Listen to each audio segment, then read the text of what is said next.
Let's see if it works. It just said that we went live. It shows that it's working, but it's not showing on here. Give it a second. There's a delay.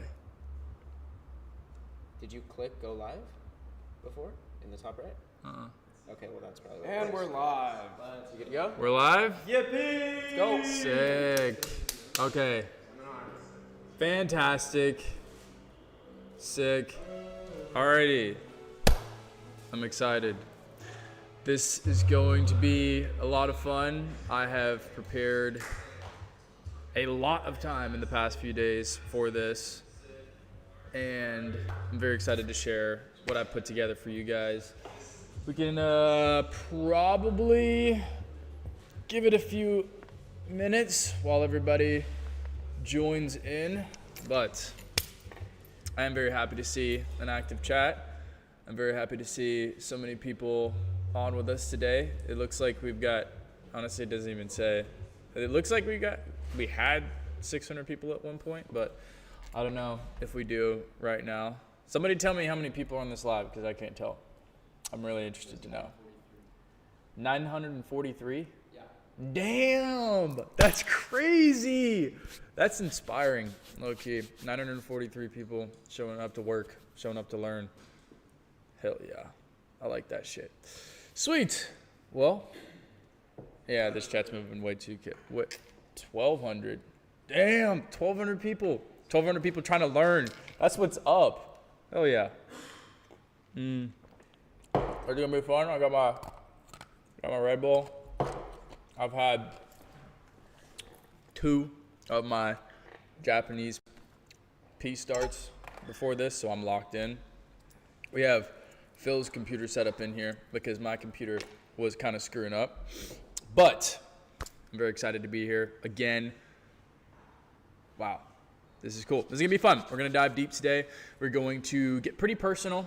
I'm going to be sharing a lot of things from my end, a lot of observations, a lot of kind of my observations, reflections, and writing from the past month and a half. I have spent the past month and a half really just researching. I dedicated the month of January to doing that, to researching, to really just taking all of my energy away from executing and putting all of my energy into learning, into observing, into taking note of what's working, taking note of what's not working, taking note of what I did well last year, in addition to what I did poorly last year, and then simultaneously in tandem making small adjustments in my execution, my team's execution, and in all of my efforts to make sure that I am moving accordingly to what I have observed and learned. I did research in several different places. Went to LA first, then I went to New York, then I went to China, I went to Guangzhou, I went to Dongguan, and then I went to Hong Kong, and then I went to Tokyo, then I went to Kyoto, and then I went back to Tokyo, and now we're back in the US, and I'm so happy to be home. I've been away for so long, and I've been uncomfortable for so long, living out of a suitcase, going in and out of Airbnbs all the time, spending lots of time in factories, lots of time in fabric markets, lots of time in showrooms, lots of time in tanneries, lots of time in trim showrooms, lots of time in old vintage stores. It's been a lot this first month, but I learned a lot and I'm grateful, and I believe it's so valuable to the point where I feel like I should share some of it because, yeah, it's going to change my life. This shit's going to genuinely shape my year. I feel like I'm literally walking into 2026 with a backpack full of grenades. Maybe I shouldn't say that on YouTube, but that is how I feel. That is how confident I feel in the dial of my execution and my, I guess, decisions walking into 2026 for my brand, but my creative strategy as well, my marketing strategies, my marketing efforts, to build myself as a founder, to build myself as a creator, to build my brand, and to build my community.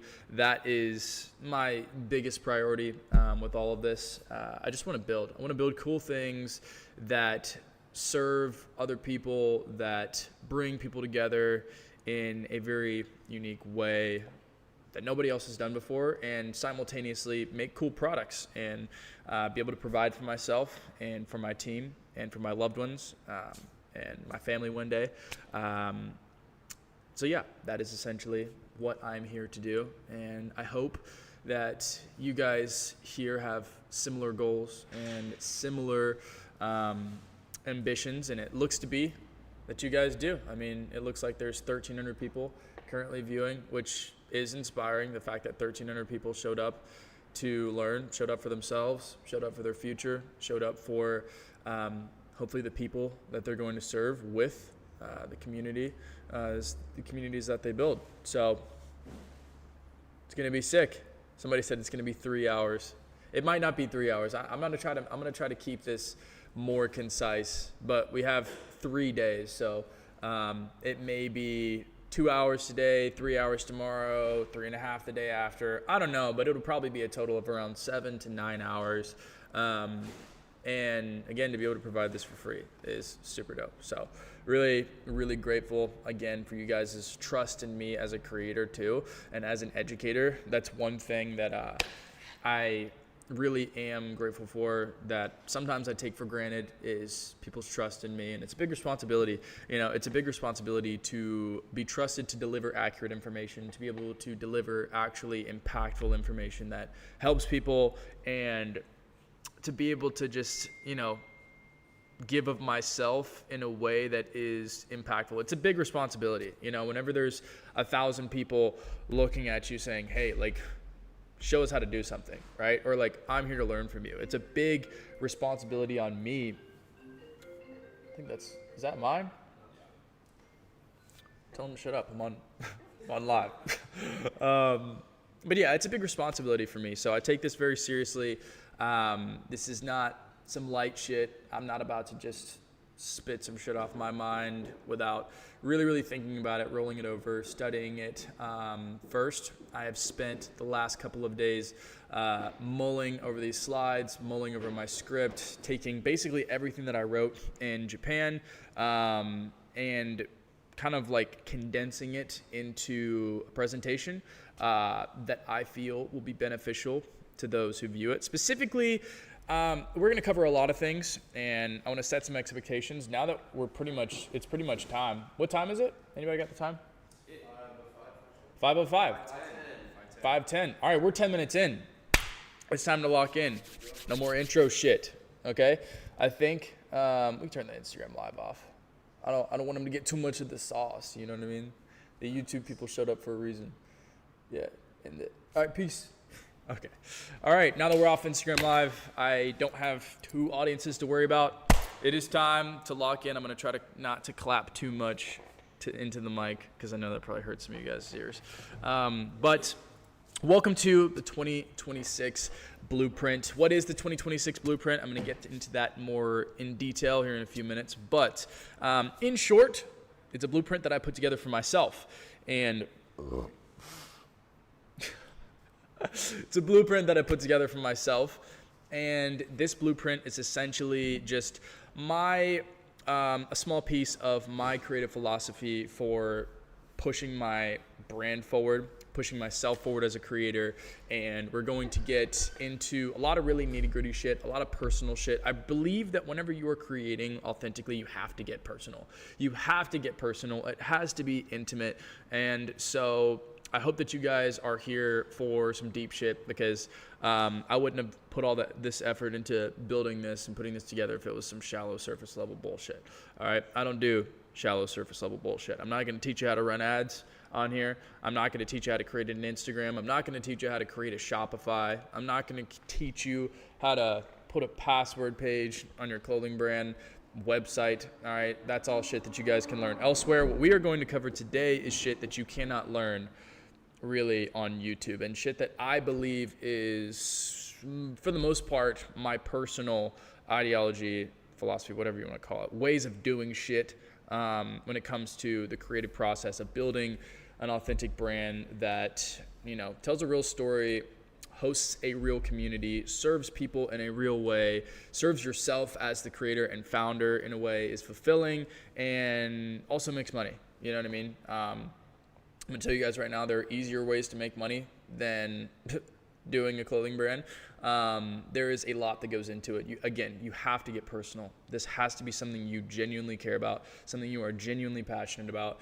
And if you are, and you do care, and you do follow these steps, and you do really dive into this with an open mind and a will to work, a work ethic, then you're gonna take it far. All right, and I've seen it happen. I've seen great examples of people using this to their advantage, and then I've seen horrible examples of people not using it to their advantage. I've talked about some of those on social media recently on like Instagram. You know, we've talked about this whole crash out in LA that's resulted in the crumbling of all these LA fashion brands. We've talked about Kai Cenat and his whole thing, right? And I'm not here to shit on creators. I want to get that straight. All right, I was never here to shit on anybody else.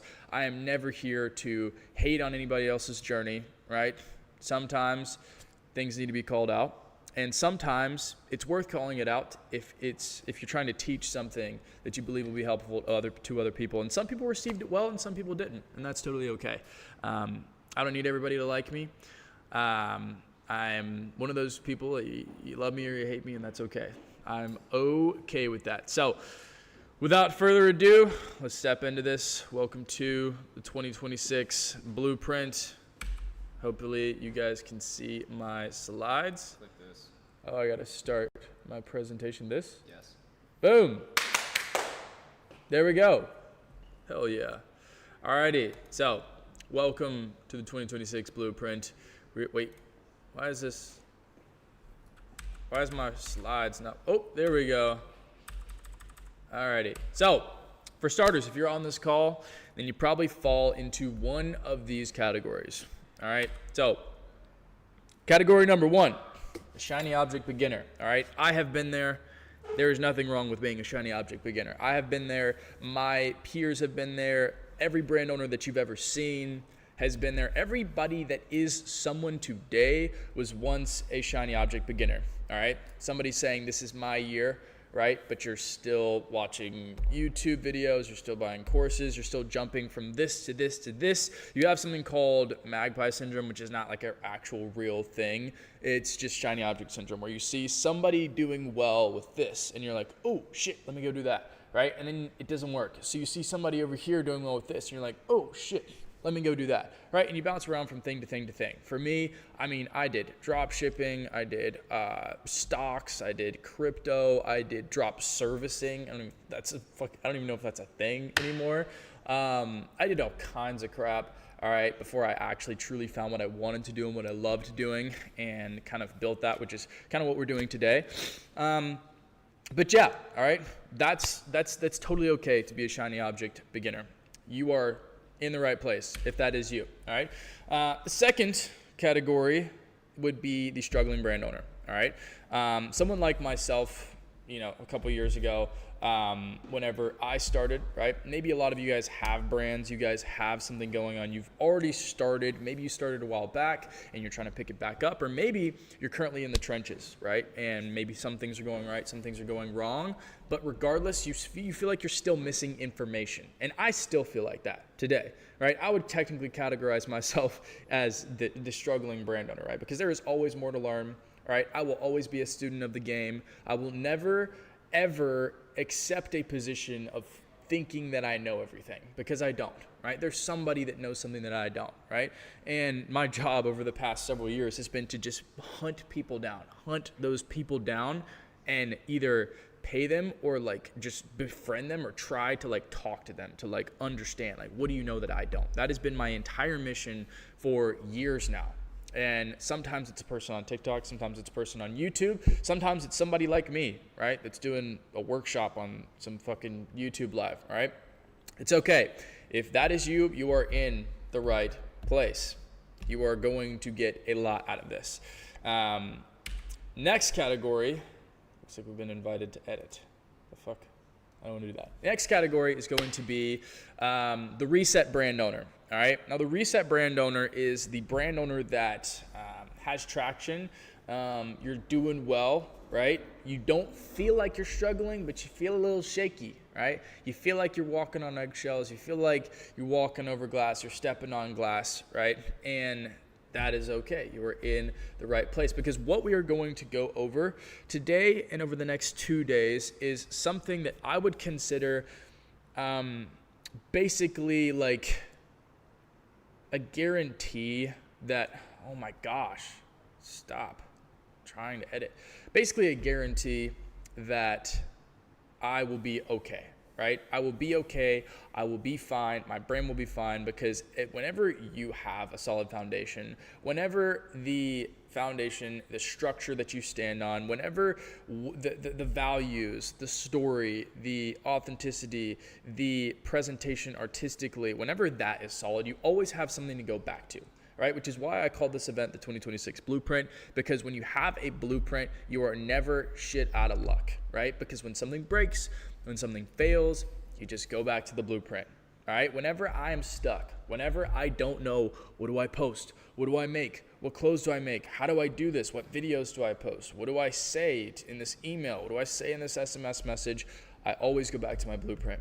My blueprint is literally my lifeline when it comes to my brand and pushing my brand forward, and I will stand by that shit. I will if my house is burning, right, and I could metaphorically only take one thing with me, one would be, and I can't even say that. We're not gonna go there, but one of them would be my blueprint. So if you're nodding your head to any of these, if you heard any of those and you're like, you know what, yeah, that's low-key me. All right, if you are tired of wasting time, if you are tired of looking at all these big brands that are doing well, seemingly, and then looking at them and being like, well, why are they doing well? What is it about them that's doing well, right? There's 1,000 things that you could potentially point out. If you're tired of that shit, all right, I want you to understand that this is the right place for you. You are going to get a lot from this. Over the next 2 days, again, this isn't the semantic shit, all right? There's a lot of important things that go into making a clothing brand.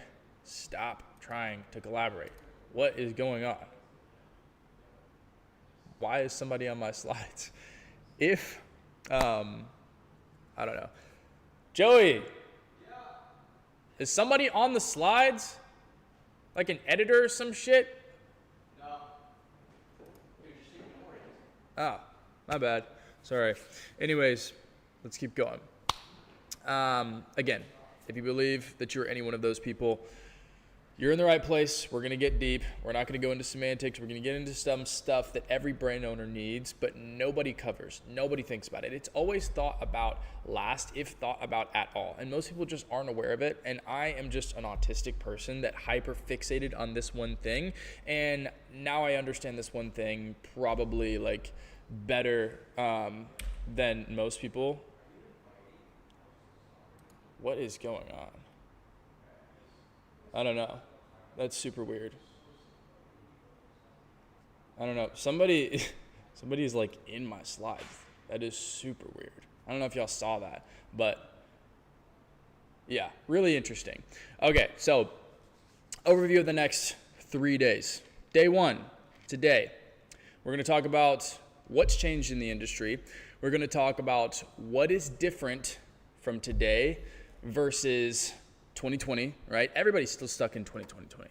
Everybody is still mentally there. They still view clothing brands like everybody did in 2020. They still operate clothing brands like they did in 2020, all right? We're in a different day and age, and most people aren't even aware, all right? So we're going to talk about the truth of what's changed. We're going to talk about foundations that actually matter, and then we're going to talk about my story, all right, and how that plays into what I have built for myself and how that can play into what you can build for yourself. All right, day two is very important. Day 2 will be probably the most important day in this seminar, workshop, whatever you want to call it. We're going to build your brand together, all right? We're going to talk about identity, positioning, and all of the works that kind of go with that. It gets deep. I don't want to talk too much about it right now, but it gets really deep. And we're going to talk about all that stuff on day 2. I'm going to walk with you guys. We're going to ask a bunch of questions to ourselves. I'm going to do this with you guys. And we are going to literally, I'm going to hold your hand. And we're going to build this shit together. We're going to build specifically your identity positioning together. So, and then day 3, we're going to basically go a little bit more in depth into that, into more of the semantics, less of like the super deep personal shit, more of like the semantic stuff. But again, day 2, so imperative that you are there. If you do not show up to day 2, then you don't give a fuck about your brand, pushing yourself forward, getting something from this workshop. And I put a lot of time and effort into this, so I'd appreciate if you guys showed up for day 2, because it's a very important day. All right. So you're not just watching slides today. All right. I hate to break it to you. This isn't a movie. We're not at the theater. You are going to have homework in between each of these classes. I'm going to give you a resource. I'm going to give you homework, and I'm going to give you things to think about in between each day of this workshop. And I want you guys kind of thinking about this like on and off all day over the course of the next 3 days. I want you guys heavily engaged. Like, I want you guys to picture that your boss, right? He believes that if you go fly to this seminar, this workshop, that it's going to make you like a way better employee, and you are dedicated. And if you don't come back a better employee, you're going to get fired. All right. That's how I want you to think about this. All right. So you're locked in. All right, other stuff's going on. I get people are busy. This is important. All right. Number 2, we're going to talk about industry updates, which is very important. And we're going to talk about why it's important to build a brand around you. All right. Why it's important that I built my brand around me. All right. And that's a very, very important thing. And we're going to get into that very deeply. So be prepared for that. Okay. So at the end, sorry, I yelled a little bit. My bad. So at the end, there will be a free resource for those who stay. In addition to homework.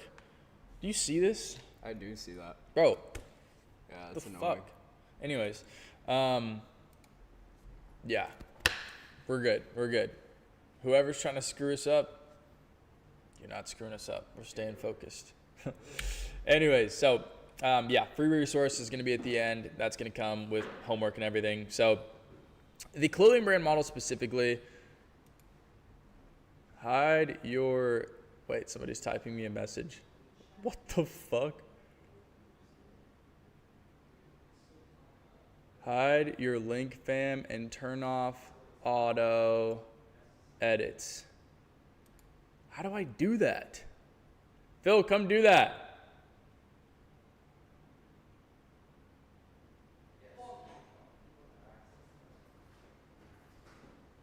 Anyways, we're going to keep going. So my clothing brand specifically is what? Bro. Can you fix that? Fix what? This popping up? Whatever is popping up. Yeah. Because it's screwed me up. Sorry, guys.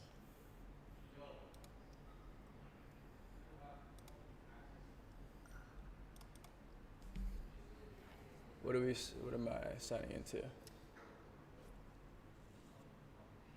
What are we doing? It's just whatever Oh, email you have access. All right, guys, we're gonna have a quick technical moment here. We're gonna see if we can figure this out because something went wrong technically and it's kind of screwed me up, and I'm tired of that shit popping up. Oh wait.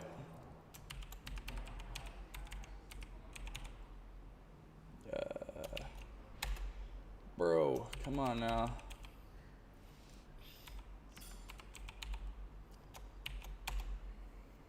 We're working on. All right, the team is working on it. I don't even know what's going on here. Like, man, somebody's trying to fuck this up.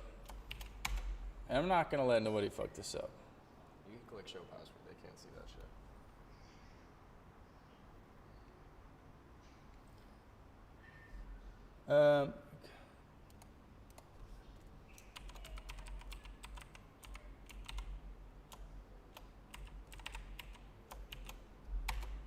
Alright. What the fuck? What is going on here? Did someone edit the slides?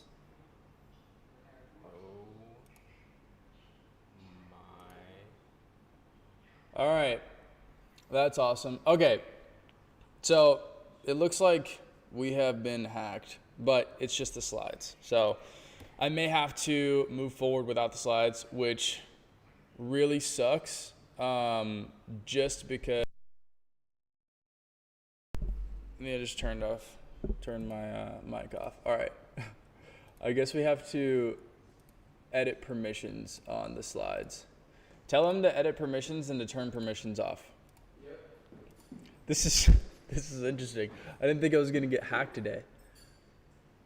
I guess I didn't get hacked. Whoever edited these left it on available to everyone to watch. Nice. Anyways, there's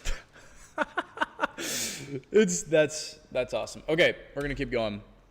Because I'm not going to waste you guys' time on some stupid technical difficulties. We'll just leave the slides off for now until the team can get that sorted out. So basically, my clothing brand it almost rehabilitated me in a way. A lot of you guys who have been around for a long time, you guys know that back in the day, I was doing a lot of everything, all right? I was doing gym stuff. I was doing YouTube vlogs. I was doing like random vlogs where I was like hanging out with girls on stream, kind of like how like streamers do, where they're just doing a bunch of everything. They don't really have one thing that they're dialed in on. They're just doing a bunch of everything, right?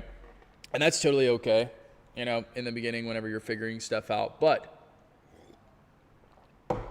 my clothing brand kind of just directed me. It gave me direction, it gave me structure, and it took me from this whole chaos of my life that you guys saw on YouTube, you guys saw it on TikTok, some of you guys are newer, you didn't see it, right? But a lot of you guys saw that, and it brought me a lot of clarity, a lot of conviction, and it brought me a lot of just like excitement to wake up every day and do something and work towards a goal. Like I have a goal to work towards now, and I have basically a bunch of people depending on me to hit that goal, right? I have my team, I have my community, I have myself, I have shit to prove to myself, and you know, I have to pay my team members, I have to pay my employees, a lot of stuff, right? So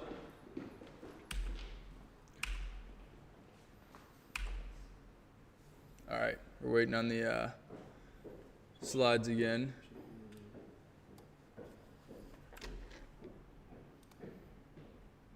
Sorry guys, technical difficulties. Man. It's okay. Hang on.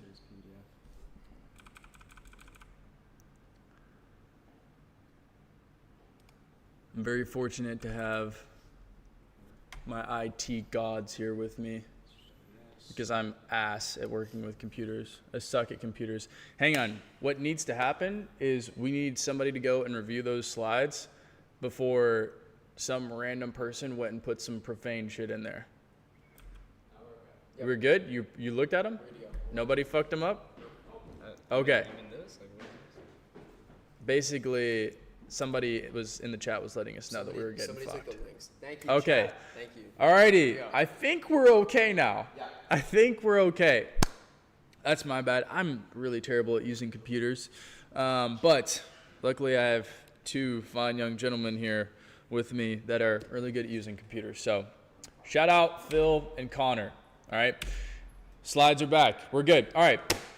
Back to my presentation. Fuck. Wish I was better with computers. We'll work on that. That's something I'll work on in 2026. But anyways, so I just got back from China and Japan. I basically spent, again, like I said in the beginning, a month and a half researching and learning as much as I could to basically put myself in position to have the best fucking year ever. All right. Everybody's on some like, oh, New Year's resolutions, all this shit. And I'm like, fuck a New Year's resolution. I'm going to take January. I'm going to become a monk. I'm going to become a student of Master Oogway. And I'm going to figure out how I'm going to make my year undoubtedly better than everybody else's. All right. And obviously I'm not trying to make it better than everybody else's. I'm trying to make it the best year I've ever fucking had. I'm trying to move myself forward in a way I've never done before. And yeah, I am going to do that. And researching really helped me. So anyways, What I actually learned wasn't about business tactics. Like I mentioned before, this isn't about semantics. This isn't about how to set up Klaviyo for your website. Not right now, all right? That stuff is important. That stuff has been important. I have put in work to learn that stuff and teach that stuff. But right now, we're going to focus on something else, okay? Money and business success, we've got that, all right? That didn't really make me happy, and it's not something that really matters to me today. The real shit, the real story, the place it comes from, how it's presented, that is what is now important to me. And that is what I'm now realizing. I've known this for a little while, but I am now realizing that what is most important beyond the money and the business and the cool cars and the cool house and all that bullshit is basically feeling good about what I'm doing. Feeling good about what I'm doing, knowing that it's impacting other people in a positive way, right? Knowing that it's helping people, knowing that I'm doing something that I will be proud of. Whenever I'm old as fuck, right, and I'm on my deathbed, knowing that I will be proud of what I have done, that is like my priority at this point. And like happiness is also my priority, all right? And I think that, again, building brands from a very authentic, an authentic place, right? With intent to do good, intent to make positive impact, intent to make people feel seen and heard, right? Intent to make people feel like they're at home when they have nowhere else to call home. That is what has been important for me, all right? So let's talk about the traditional path, all right? Everybody talks about like success being kind of defined by these terms like mainstream, big time, everybody's favorite brand. And in the beginning, I thought that's what I wanted. I thought that I wanted to be everybody's favorite brand. And since, I guess, starting my brand and building it over time, I have really, really come to the understanding that that was like never the goal. It never should have been the goal, and it shouldn't be the goal for anybody here watching, right? It shouldn't be the goal for anybody here watching. Like, everybody should be here like with intent to do different. And I want you to just take that thought and just throw it out the window, all right? Because at the end of the day, if you want to be mainstream, you want to be big time, you want to be everybody's favorite brand, you're basically speaking to everybody. You're competing with like Walmart, you're competing with like Supreme, you're competing with people that have more money than you, they have more resources than you, they have more reach than you, they have more awareness than you, they have more leverage than you, they have more everything than you. You will never compete with somebody mainstream, all right? Somebody that's big time. That should never even be, that shouldn't even be in your consciousness right now, okay? The goal is different. So what I learned in China, and this is something that I already knew, all right? But while I was writing and really bringing these thoughts from the back of my mind to the front of my mind, was that this brand is not about like what I'm building, it's also about who I'm becoming. And I know that sounds like some frivolous shit. I know some of y'all are probably like, oh, well, like, bro, I don't care about that shit. Like, I'm just trying to, like, get rich, or, like, I'm just trying to start a brand, bro. It's important, all right? Let me cook, okay? So, talk about conviction. What is conviction? Conviction is being so sure of your vision that you can speak it and live it confidently, all right? Authenticity, number 2. Is building something that is a true extension of who you are. It's not a mask. It's not a representation of somebody else or something else. It's not a different version of someone else's swag, someone else's brand, someone else's personality. Authenticity is about living, speaking, and acting as who you are without adherence to the goal of trying to be like someone else, or trying to be like another brand, or trying to be like another founder, or trying to be like another creator, all right? And this is like one of the most important things that you'll ever achieve if you do. Most people will never achieve true authenticity because there's no intent for most people to achieve it. Most people are okay with being false, with being a copy of other people, with being just a second version, a V2 of someone else or something else, right? But that never gets you anywhere. Kai Cenat is a great example of this. We're going to talk about some other great examples of this. All right. And the third thing is community. Okay. Building with people who ride for you, not by yourself. All right. Community is defined in my head as a collective of individuals who have a shared interest or a shared goal or a shared objective, which is the same thing as a goal, I guess. But that's what community is. And it's important that you understand these terms because these are going to be the terms that define your identity, your goals, and basically how you are going to act, how you are going to move forward with the building of your brand, with the refinement of your brand. Okay? Purpose, next term, is creating something that matters just beyond making money.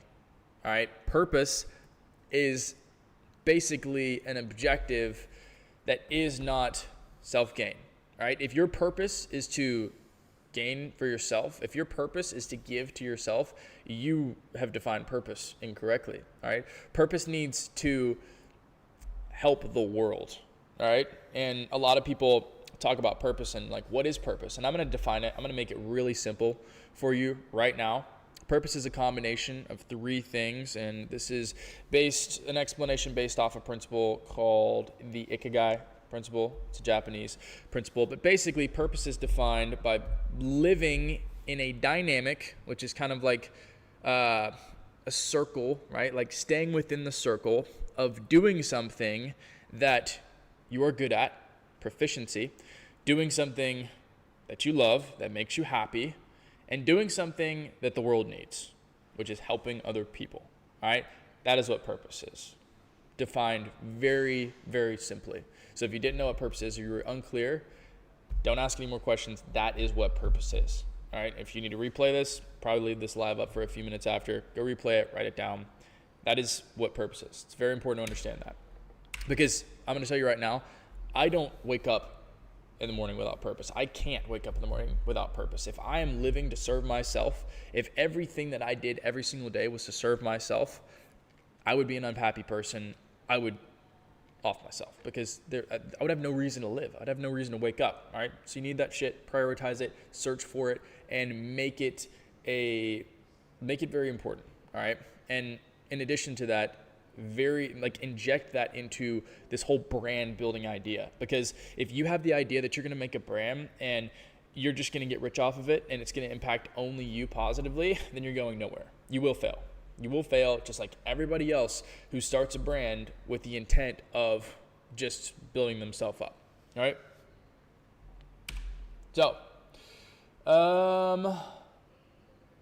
let us see. These are the things I was actually seeking. Everything that I just listed, all of those 4 terms. And if you're on this call, you probably want the same thing.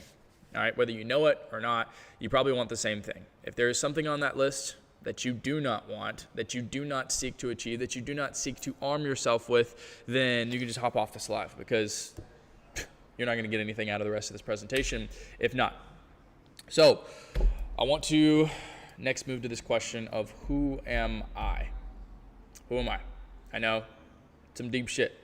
I know, it's okay. It's okay. Let's get comfortable here. 3 years ago, I was borrowing my roommate's car because I didn't have one. I didn't have a car. He was nice enough to let me just borrow his whenever I needed it. I did not give a fuck about building. I did not give a fuck about growing. I did not give a fuck about anything except for waking up every day and having fun. That is pretty much all I cared about. I wanted to wake up and I wanted to have fun. I wanted to drink and party and talk to girls, and I wanted to do just things that pleased me. It was all about me. It was me, selfish, wake up, serve myself, all right? And obviously, we've grown from there. And I want to show you guys, I forgot to put the logo, my bad. I want to show you guys what Tame Psychotic has done since I have shifted my frame of mind to building what I've built. All right. Had a documentary made on us last year. This is whenever we did our first big drop on Black Friday. This is really sick.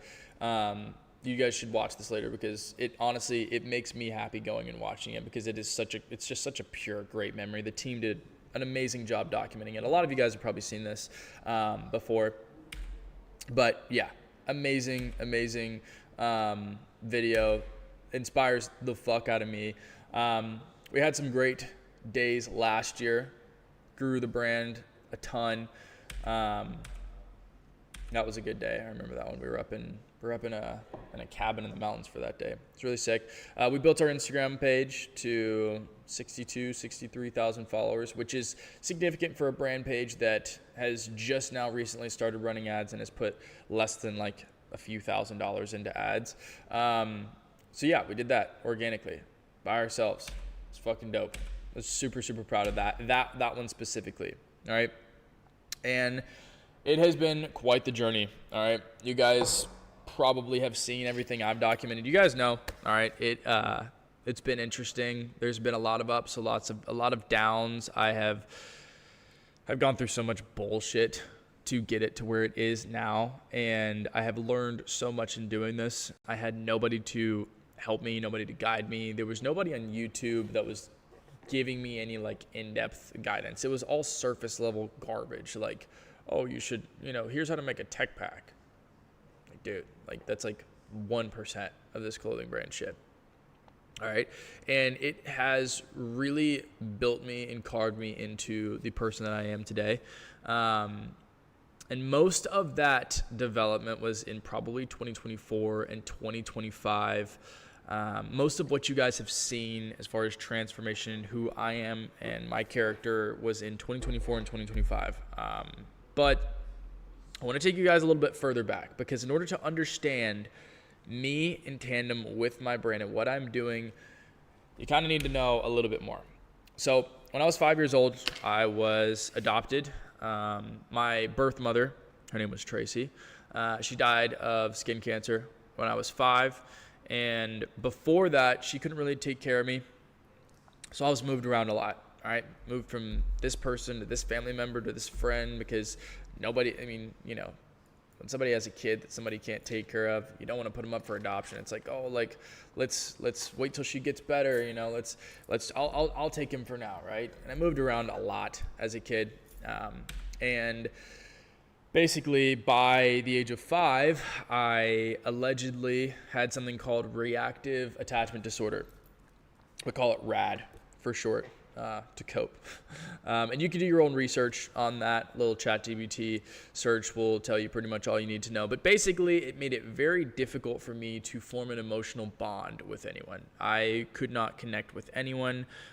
Specifically anyone like a figure of authority, like an authority figure, like a parent or a teacher. Like I could not connect. I could not bond with anyone that was perceivably above me or had control of my life.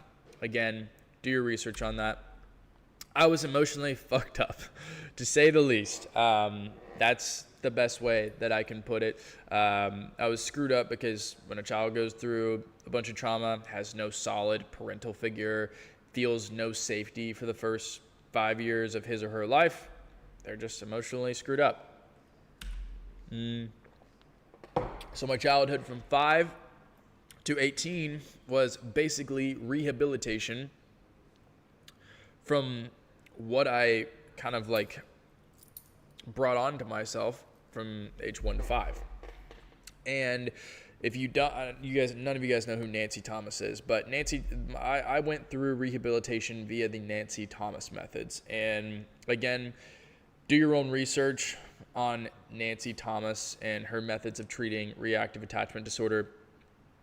It's not good, and all of the up-to-date research is basically like anything you find now is just going to be shitting on her, saying that it's like a bunch of inhumane shit, a bunch of fucked up stuff that's like supposed to be rehabilitative. So basically, I worked a ton. I did a ton of labor. That was like part of it.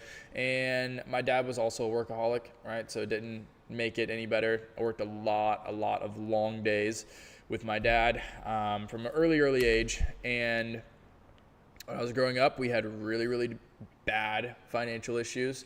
I remember like a span of like probably 2 or 3 years where we were eating expired TV dinners because we could not afford food from the grocery store. We just had a friend that was a delivery driver for like this like meal service for people, and he couldn't deliver the expired inventory, so he would come and give it to us because it was free, and he had to get rid of it. So yeah, that was interesting. And this is my mom Sharon.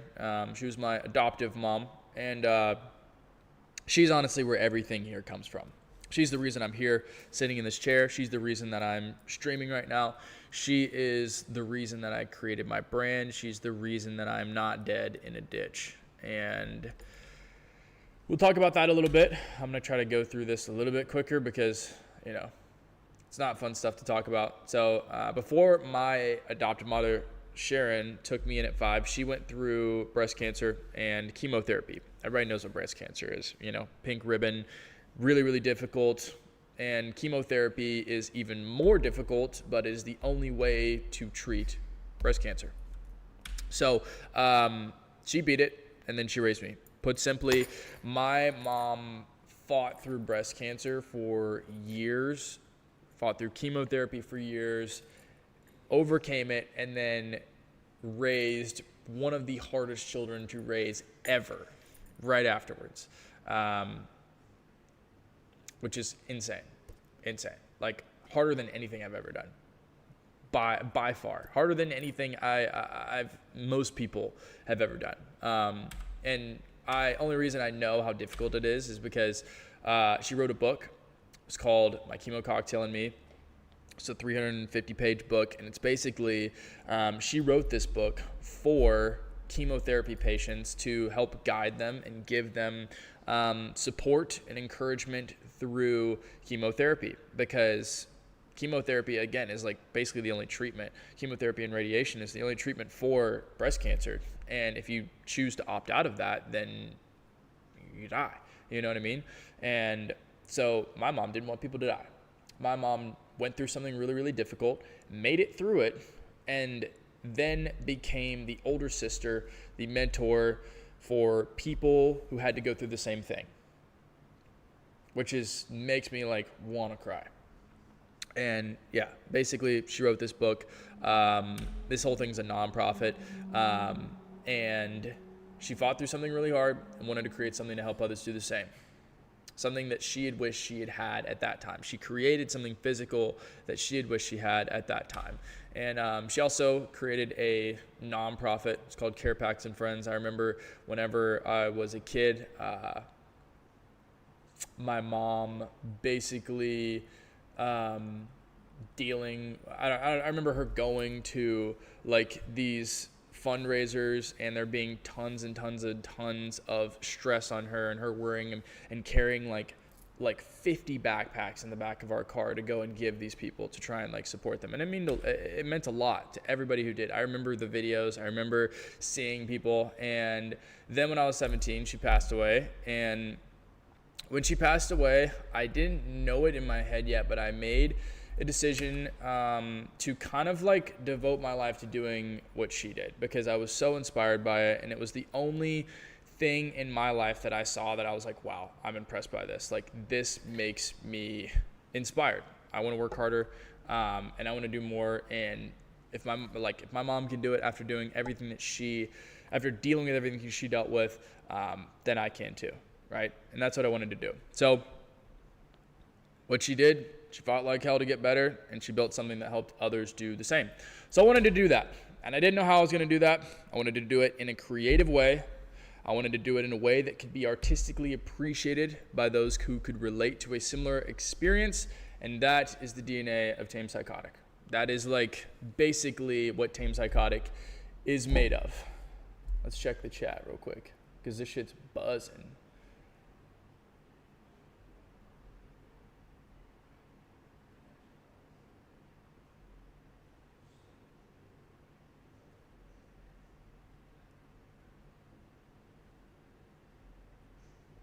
Damn, a lot of messages getting deleted.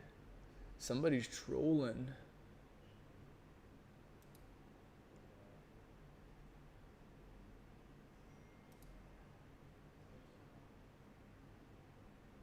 Anyways, we'll see. I actually can't see the messages that got deleted. So anyways, we will keep going. So after my mom passed at 17, 18, dad kind of took a wrong turn, kind of dealt with some stuff, and I got kicked out of my house. Long story. We won't go into that. But basically for a while I was homeless. I had some really, really awesome people from my church that let me stay in their attic for a while and helped me. And that was something I will forever be eternally grateful for. And beyond that, I had no money. I had no connections. I had no clear path forward. I didn't know what I wanted to do. All I had was the lesson that my mom taught me. And all I had was the example that she set for me, which I'm grateful for. So, moving forward. Oh, you need my keys. Ugh. Well, what is it? Oh, bro, screw that guy. Yeah, or you could just ban the dude. Either one. You banned him 7 times? Holy crap. Holy hero troll. Man, don't ruin the live stream, bro. Don't ruin that. Anyways, I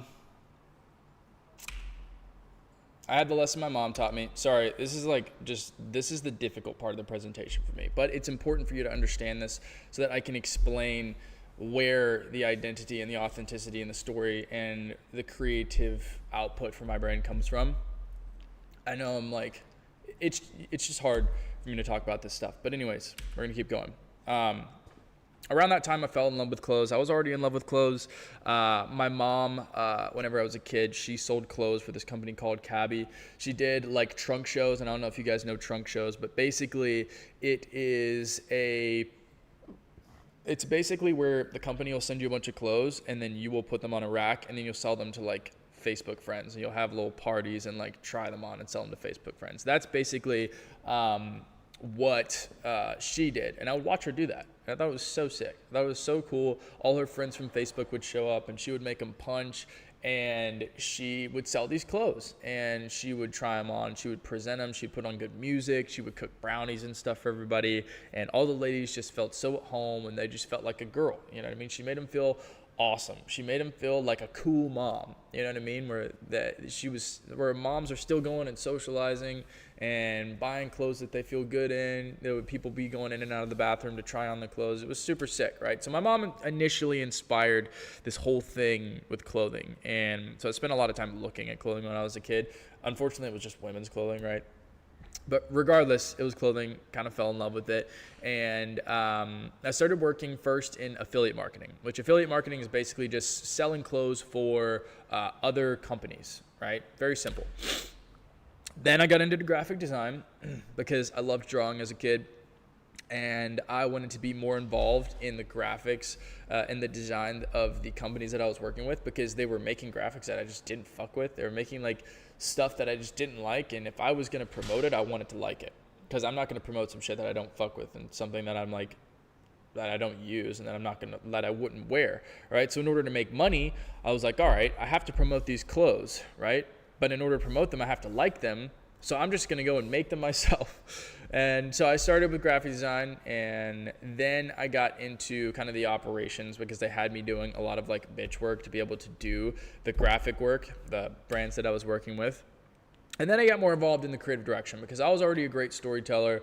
I was already good at writing, and I wanted to get more involved in the creative process, because I noticed how much me being involved in the graphic design like helped the sales from the affiliate end of things. And I wanted to get more involved in the marketing. I wanted to get more involved in the photo shoots, because I was like, bro, these photo shoots fucking suck. Like, I know that I can put together something cool, right? So the whole point is that through working with brands for years in my beginning, I learned the industry. I basically learned how to do all this stuff. All right. And I was, just trying to figure all this out, figure out what I was doing, figure out all the different parts of the business. And again, there was no learning. There was no learning opportunities. There was no education opportunities for clothing brand stuff. I literally just had to go and work for brands to be able to like learn how to do this stuff. until I worked in basically every sector and could do it for myself because there was nobody there to like teach it, right? So learning the industry was a big part of the entire process. Learning like, you know, how to sell clothes, how to make clothes, how to design clothes, how to shoot clothes, stuff like that, right? But after kind of maneuvering through the industry, working for different companies, different brands, doing different jobs, I still didn't have clarity. And I didn't understand what I was really building. Like I didn't understand, I didn't understand what I wanted to do. I knew that I wanted to continue doing this shit. I knew that I wanted to make clothes. I knew that I wanted to make a brand, but I didn't know how to piece it all together. You know what I mean? Like what the end goal should even be. All right. And many of you guys are likely in that same position where you're like, damn, I want to build some cool shit. I think I could build my own brand, right? But you're looking at these brands that are really big. And so you're not seeing the first steps that they had to take to get to that point. Right? And when you don't see the first steps of the building process, it feels almost impossible to figure out what they did to get to that point, right? In the same way that if you watched somebody build a house from the first brick that they laid, you'd probably have a better idea of how to take notes and then do the same thing because you've seen every step, right? But whenever you're seeing all these big brands who are just like dropping shit and fucking selling out and making millions of dollars, you're like, well, what came before that? What all did they do to get to that point? And so that's kind of my job. That's why I'm here. That's why I'm doing this. That's why I make YouTube videos. That's why I make Instagram videos. Is to kind of show you guys like what came before, what comes before the sellouts, hundreds of thousands of followers, millions of dollars, whatever, right? Impact, community, right? So here's where I started. And here is basically building Tame Psychotic the wrong way. All right, so let's get into it. Started building Tame Psychotic a few years ago, and again, I was just learning. I had experience working with other brands, but like I didn't know my shit. You know what I mean? I didn't know the stuff that I know today and the stuff that I've learned over the past several years. But here's what I didn't understand at first. I was building my brand for the wrong people. I was trying to build it for everyone. I was trying to build a brand that would appeal to everyone. I was trying to build my clothing brand like people build e-commerce brands. I was trying to build my clothing brand in the same way that Walmart built Walmart, right? And I was following trends. I was like copying what other brands were doing. I was just doing shit that like I saw other people do that I was like, okay, well, this is like working for them, so maybe I should try it, just like, you know, a normal person, right? And yeah, I was just doing all the wrong shit, all right? Stuff that you see people doing every single day, right? I was creating for everyone. I wasn't creating for my people. And we're going to get into what my people means now. So something was always missing, okay? I was making some sales, but I wasn't happy. I was like, okay, I don't know any of these people buying. It's just like random people buying. And at first that's kind of cool. You're like, oh shit, there's like a bunch of random people buying my stuff. But then you're like, well, I just don't know any of these people. You know what I mean? Like, and thoughts come to mind of like, what if I just opened a store? I feel like I'd like that more because I could at least see who's buying my clothes. You know what I mean? I could like feel like I could talk to them, have a conversation with them, right? And the reason I wasn't getting fulfillment is because I was selling to everybody. I was just selling to randoms. I wasn't selling to people like me. I wasn't selling to people that I related to. I wasn't selling to people that like, you know, shared a story with me or anything. Like it was just like strangers. You know what I'm saying? So beyond that, I basically reached a point where every day I woke up and I felt like I had a 9 to 5. All right. I was forcing myself to show up instead of being excited to work. And that's just a 9 to 5. It's just a regular fucking job. And that's the whole reason I started the brand was so that I didn't have to work a regular job, so that I could enjoy what I was doing and not just fucking, you know, go to work, clock in, become a zombie for 8 hours, clock out, and then like go back to living. You know what I'm saying? If I spent 40 hours a week, you know what I mean, just being a zombie over the course of time, if you live for, that's like thousands and thousands and thousands of hours living as a zombie. And I was like, fuck that. I'm not doing that shit. So I was like, all right, something is not working here because I'm not getting any fulfillment out of this. I'm not excited to work every day. I'm just going through the motions because I know the motions result in money and I need to pay my bills. So I'm just going to keep doing that. And I knew something was off. I knew something was fucking wrong. I didn't know what it was.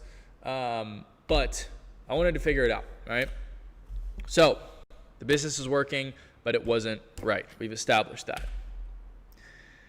Then I made a discovery that kind of changed everything for me.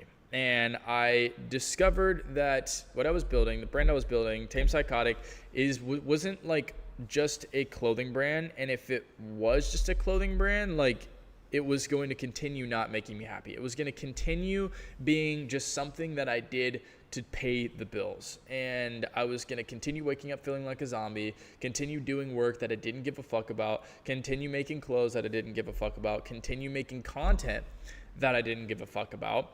And I basically just came to terms with the fact that Tame Psychotic and the brand in general needed to be a home and a community for people like me. It needed to be a haven, a safe space, a place where people like me felt seen and heard, right?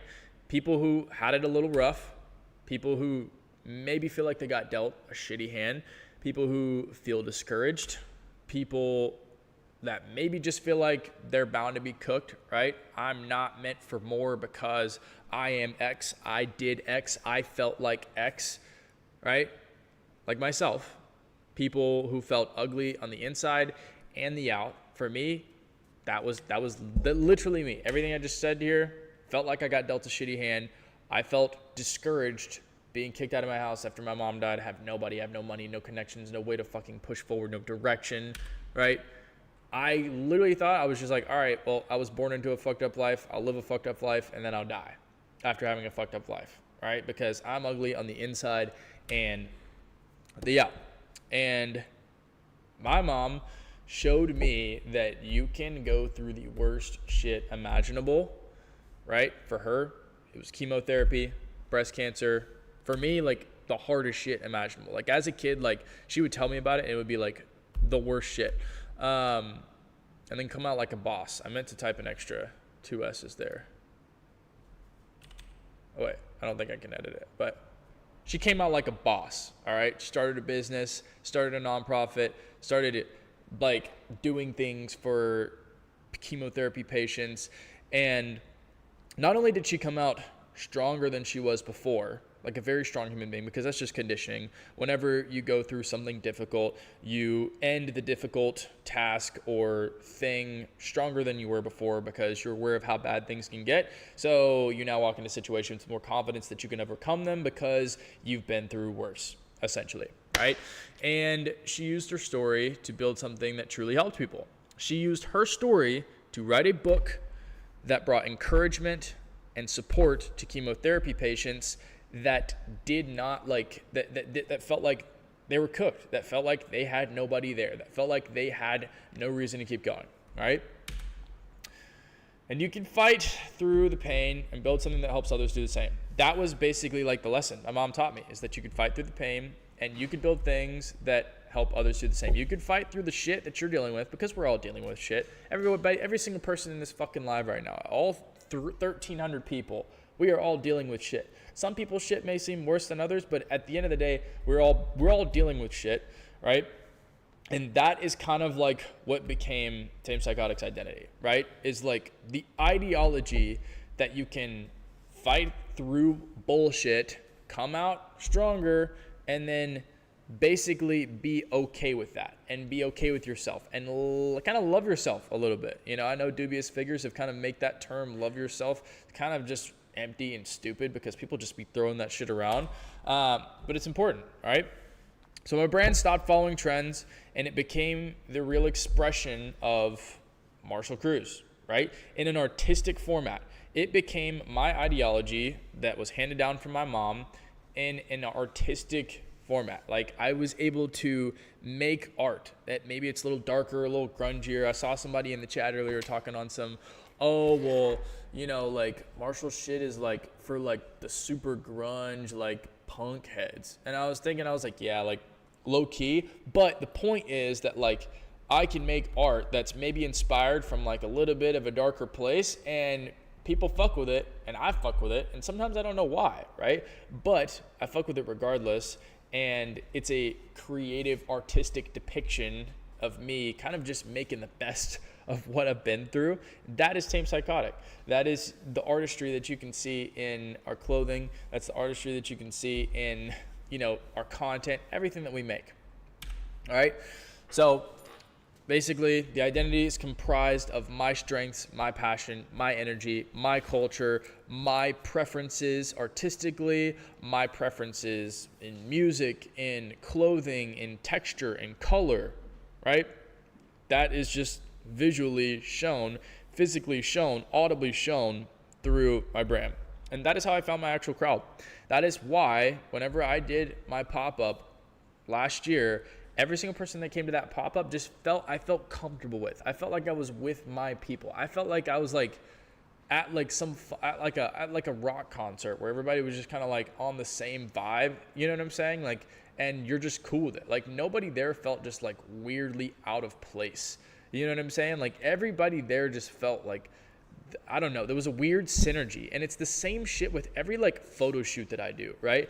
And I do this on purpose. I make sure that everybody who's participating in the photo shoot, whether they're shooting, they're a model, they're a BTS photographer, they're doing wardrobe, they're doing whatever, like shares that kind of story, because I know that whenever they show up to set, they're going to feel that synergy. They're going to feel that energy of like, damn, like you're like me and I know that. And like, we haven't even had a conversation, right? So I found my crowd essentially through this shit, right? People were fighting through bullshit that they had to deal with, and wanted to be better, even when shit looks messy and painful and unpolished. And that is where kind of the slogan of Tame Psychotic came from, which is the chaotic pursuit of an imperfect superior self. And if you unpack that for a second, you'll understand a little bit further, all right? Fix my glasses. So now I live by my scripts. I live by my virtues. I live by my boundaries. I live by my values. I live by what the brand lives by. And I wake up excited to work on this shit every day. I wake up excited to build what I've built. All right? Oh, shit. There we go. Since then, living in a house that's way too big. I'm trying to move out of this shit low key because I have like 4 bedrooms that aren't being used. Got all my dream cars, all the dumb shit, right? I low key, I want to stay here for a second because a lot of people do this stuff for the material stuff. This shit does not matter. All right, this shit does not make me happy. My car is sitting outside with cobwebs on the mirror because I just haven't driven about it. I don't give a fuck about it. It's just, these are just things. And these things I got, and I thought that they were all going to make me super, super happy. And like, it was cool for a little bit. You know, you guys saw I was like posting my car, posted up in my house and shit, posting whatever. And then I was like, all right, what now? You know what I mean? Because like the dopamine only lasts for so long, all right? So I want you guys to understand, if you're doing this to get rich or you're doing this to get things, you're in this for the wrong reasons. All right, this is no longer why I'm in this. Obviously, when you're a kid, you're like, oh, I fucking want the dream car. I want the dream house. I want all these things, you know, and it's great whenever you get them. It's fun. The cars are fun. The house is fun. The adrenaline's fun. The dopamine's fun, right? But it goes a lot deeper. This is what I really fuck with, all right? I have built a team that will ride or die for me, a team that trusts me, a team that whenever I stand up, everybody's like, what's the move? What are we doing now, right? If I say something, they're on board with it. If I want to tackle a project that seems impossible, that's daunting as fuck, they're like, let's fucking do it. I believe it. If you believe it, I believe it, right? And through that, because of that, I have been able to do so much fucking insane shit. In the past year, I threw an influencer party with like 100 or 200 people that showed up. I threw a pop-up with hundreds of people that showed up. I did ComplexCon. I did shoots that cost $50,000 that had 50 people on set at a time. I did ComplexCon. I mean, I did so much cool shit last year. And I did it with a team. And I did it with people that fucked with my vision. And it was like one of the greatest, one of my most enjoyable, like things that I appreciate, like, of all time. It was fucking phenomenal. And that's like a big reason for why I do this shit. In addition, a brand's taking me all over the world. You know, I've just in the last month, I've been to three or four different countries, and it's all been for research and development for the brand. And it's given me the opportunity to travel all over the United States, do work with friends, and that means a lot to me. But basically, in general, it's given me creative freedom. It's given me a team culture, which is like a family, because I don't really have a family. You know what I mean? I have like family back at home that I'm not super close with because of everything that happened whenever I got kicked out of my house. And then I have another family that like I kind of like took me under their wing for a bit. But my real family is like my team. My real family is the people that have jumped on my ship with my brand and helped me to take it to where it is. And that is like, again, like that's huge. That's huge. And obviously financial freedom. So yeah, basically this should change my life. This shit 100% changed my life. The reason I'm alive today, the reason that I'm here today is because I figured this out. I figured this out, and I figured out it wasn't about the money, you know? So the only reason that any of this worked is because I pulled from the cards that life dealt me. I pulled from my story. God handed me a deck of cards, and he said, hey, use them. I wasn't over here trying to get cards from other people. I wasn't over here trying to play other people's hands, right? I wasn't like trying to go buy a new hand at the store. I played the card that God dealt me because it's the card that's been sitting in my hands the longest. It's the card that it's the cards that I know best, and it's the cards that I can best deploy. We're gonna get further into this because this is important, right? My mom's death, feeling abandoned, feeling like a broken guitar string, kind of the best way I could picture it, is what gave Tame Psychotic meaning. It is where the artistry and the creative output that Tame Psychotic is comprised of came from, right? That's what made it different. That's what made people care. And that's what we're going to do for your brand. That's what I'm hoping to do. That's why I put together this presentation. I am hoping to be able to do the same thing with you guys over the course of today, tomorrow, and the day after with your brand, right? And I want to like find the real story. I want to find the authentic identity because we all have a unique identity, man. Like we all have something like different. Every one of us is different. Every one of us is unique. Every one of us has different intricacies that make us special and that make us different and that make us cool, right? Everybody's cool in their own way and everybody's corny in their own way, all right? And this is why I talked about authenticity earlier.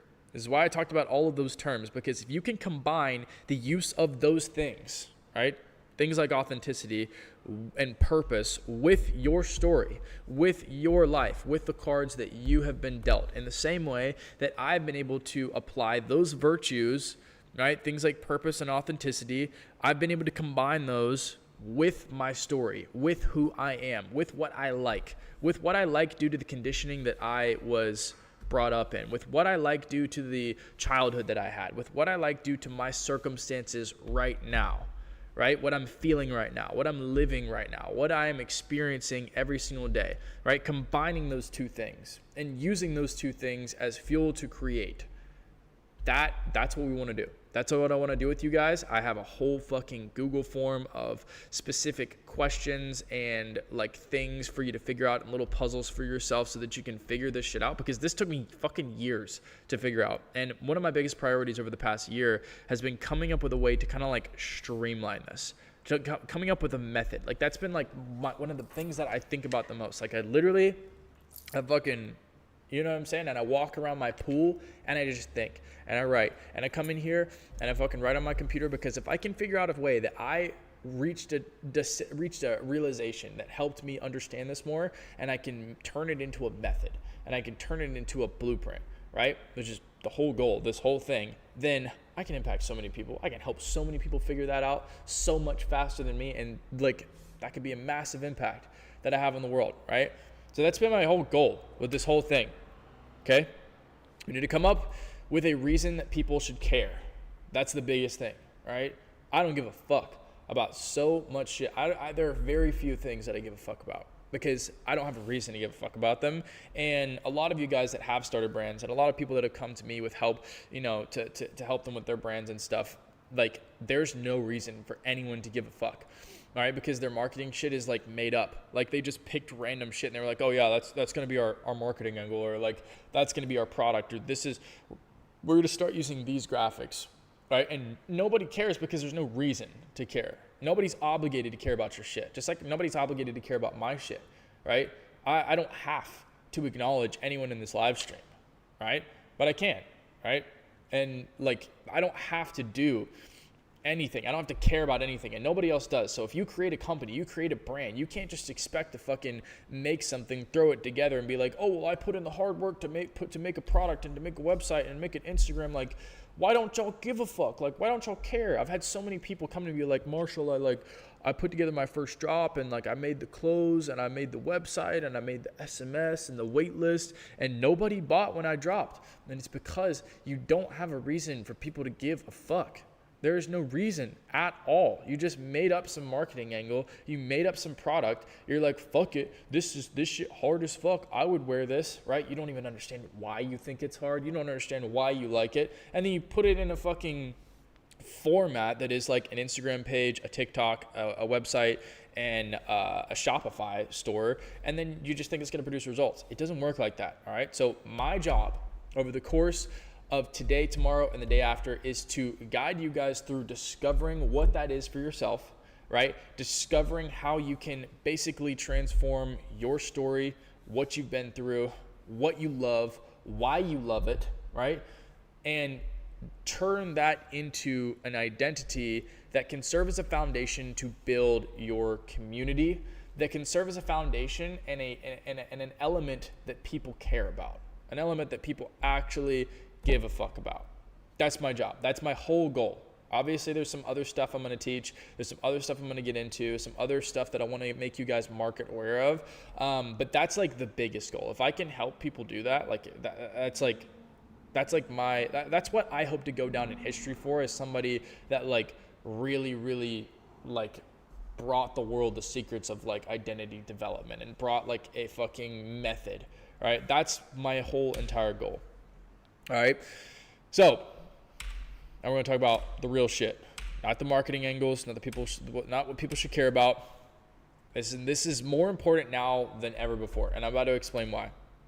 All right, again, we don't live in 2020, and what I have observed, because that's part of research. Research, if you guys don't know, is just hunting and observing, watching and taking note. That is literally what research is. So when I say I've been researching for the past month and a half, I mean that I have been watching and I have been writing shit down. I've been taking note, right? If you guys could see my fucking like millinotes and shit, you guys would be like, holy fuck, that is way too much. And it is too much. It took me hours just to sort through what I wanted to share on this fucking thing, because I've written so much and I've observed so much and I've written so much down, because it's the same reason why your teachers and, you know, parents would teach you to write notes, you know, take notes for the test. Whenever you're growing up, the more you write, the more you take note of shit, the more that you like see shit and acknowledge things, the more that it sticks in your head and you utilize the information. Last seminar that I did, like last like master class, I did one before Black Friday. I had probably 50 people tag me in their stories having like a full page of notes after day one, and it was fucking sick. It was awesome. Like, that's why I'm doing this, because it went so well last time, and I want to see the same thing this time. I hope somebody is taking notes. Tomorrow you're gonna have a fuck ton of notes, and we're actually gonna provide you guys with a notes format too. But I hope you're taking notes now. I hope that you take notes throughout the whole thing here, because I really want you guys to use this shit, man. So what I have observed, and this is fucking the tip of the iceberg, right? But I'm going to talk about what I feel is most important in this regard. All right. What I've observed is that the clothing brand industry is entered a completely new era. All right. It's actually wild. And I'm going to harp on this for a bit, and maybe I'll be on the slides, maybe I won't be or whatever. But basically, only the people who are like unemployed watching this shit can have seen this and can really understand this. But dude, we are legitimately like the clothing brand world space is about to fucking change in a major way, and there are so many indicators. It literally feels like a renaissance. And I know that like I'm all acting like, oh my gosh, like the fucking renaissance. For me, this is important because for me, this is a huge opportunity. And for anybody else that maybe like wants to fucking build, like this is like should be important to you. This should 100% be important to you, all right? So there's one dude on TikTok. I don't know if you guys have seen the LA fashion beef, but basically this whole LA fashion beef is this one dude on TikTok that made a brand and hired a bunch of people, and basically all the people that he hired and put on after the brand blew up, they like left and built their own brands, and then they just started shitting on the brand that they used to work with, saying that that guy was like a tyrant, bad boss, whatever. They built their own communities, their own brands. Now everybody buys from them, but they're basically just making the shit that they made with the one brand that they started with. So this guy has been like basically making, I've seen probably 50 videos, and he's just been trashing on these people. He has been like dead ass like trying to do irreversible damage to like their reputations because he wants to take back what he created, right? Now I'm not defending this guy. This guy definitely needs therapy just like I need therapy, and I think that my opinion on that, if anybody cares, just for statements purposes, his name's Ricky, and Ricky's a great guy. I have had lunch with Ricky a few times. I relate to Ricky a lot. It is really, really hard being a business owner. It is really fucking hard being a business owner. It is really difficult navigating team management. It is really difficult navigating being friends with your employees. And he is 100% like right for being frustrated about all of this stuff, because I would be too. All right. All like racist stuff or whatever, like I don't approve of that, obviously. But in general, he's a good dude. I believe he is a good dude. Everybody has their own struggles, but what's important here is not him. What's important here is not the type of person he is. It's not him being racist or him being homophobic or him being hateful to this person or that person. What's important is to observe what the industry is now, how they perceive everything, how they perceive brands, right? What they're aware of, what the consumers are aware of, right? Because right now, consumers are more aware than they've ever been. They are more educated than they have ever been. And what I mean by that is the people buying the clothes, they know shit that they used to not know. Used to, nobody would talk about how they ran their business. Used to, nobody would know any of everything. You would just buy something and you either got it or you didn't got it, right? That's exactly how it used to be. And now shit is different, all right? Because people are transparent, right? I'm very transparent about like how I run my business, what's happening in my business, what's going on, right? I send out emails all the time. I send out SMS texts all the time. I send out DMs to people all the time. Like it's very transparent. And it is for most brands right now. And basically like these people are seeing through bullshit. These people are seeing through brands that are built off of like someone else's stuff, right? And whenever I mean a brand that's built off of someone else's stuff, and a lot of people misunderstood me when I said this, I mean basically like a carbon copy of another brand, right? I mean somebody saying I'm inspired by this person and then just replicating what they're doing, or like just copying it, or like latching onto that one thing and then taking zero inspo from anything else. And that's a whole different topic that I'm not going to get into right now.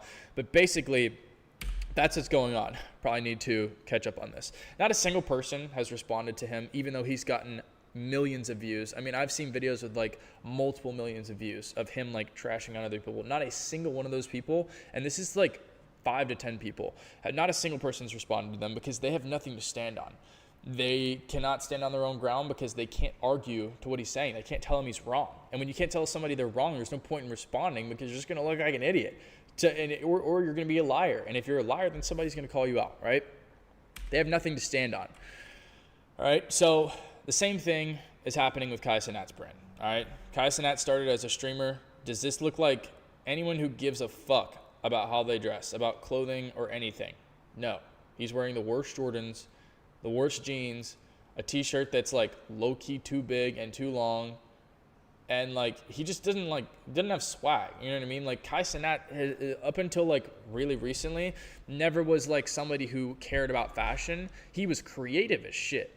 Kai Cenat is creative. Don't get me wrong. Kai Cenat is a creative person, but in the creative industry, you lean into your strengths. If you're good at making people laugh, if you're good at putting people together, then make people laugh and put people together, right? But whenever you try to start acting like something that you're not, which is what he's done more recently, you start presenting this false version of yourself, which is why everybody's calling him performative. Everybody's saying like, oh, like you're an idiot, blah, blah, blah, blah, blah, like calling his notebook fake, calling his clothes trash, right? Calling him like, you know, fake and performative, like acting like he likes all this stuff, like when the old version of him, the version of him that people have been seeing for years and years and years never did. What I personally believe is that he has something to prove to somebody else, and maybe he had a little trip or something and it kind of tweaked something in his consciousness, and maybe he's more aware of something than he used to be, and he's really, really leaning hard into it. And that's okay, because everybody's has a different journey. Everybody's journey looks different. I don't dislike Kai. I think that what he's doing right now isn't the best thing for him, but I also know that everybody's journey looks different. Everybody has a performative phase of their journey. I used to be the same way. I do not care about making people laugh, and I used to make YouTube videos for the sole purpose of making people laugh. I used to wear clothing that I don't actually like because I was just trying to make a cool outfit for social media. I used to wear like shirts and jackets and pants and shit that I didn't actually like, but it was what I thought people on social media would like, and it was what I thought that would like turn people's perception of me to where I wanted it to go, and so I did it, right?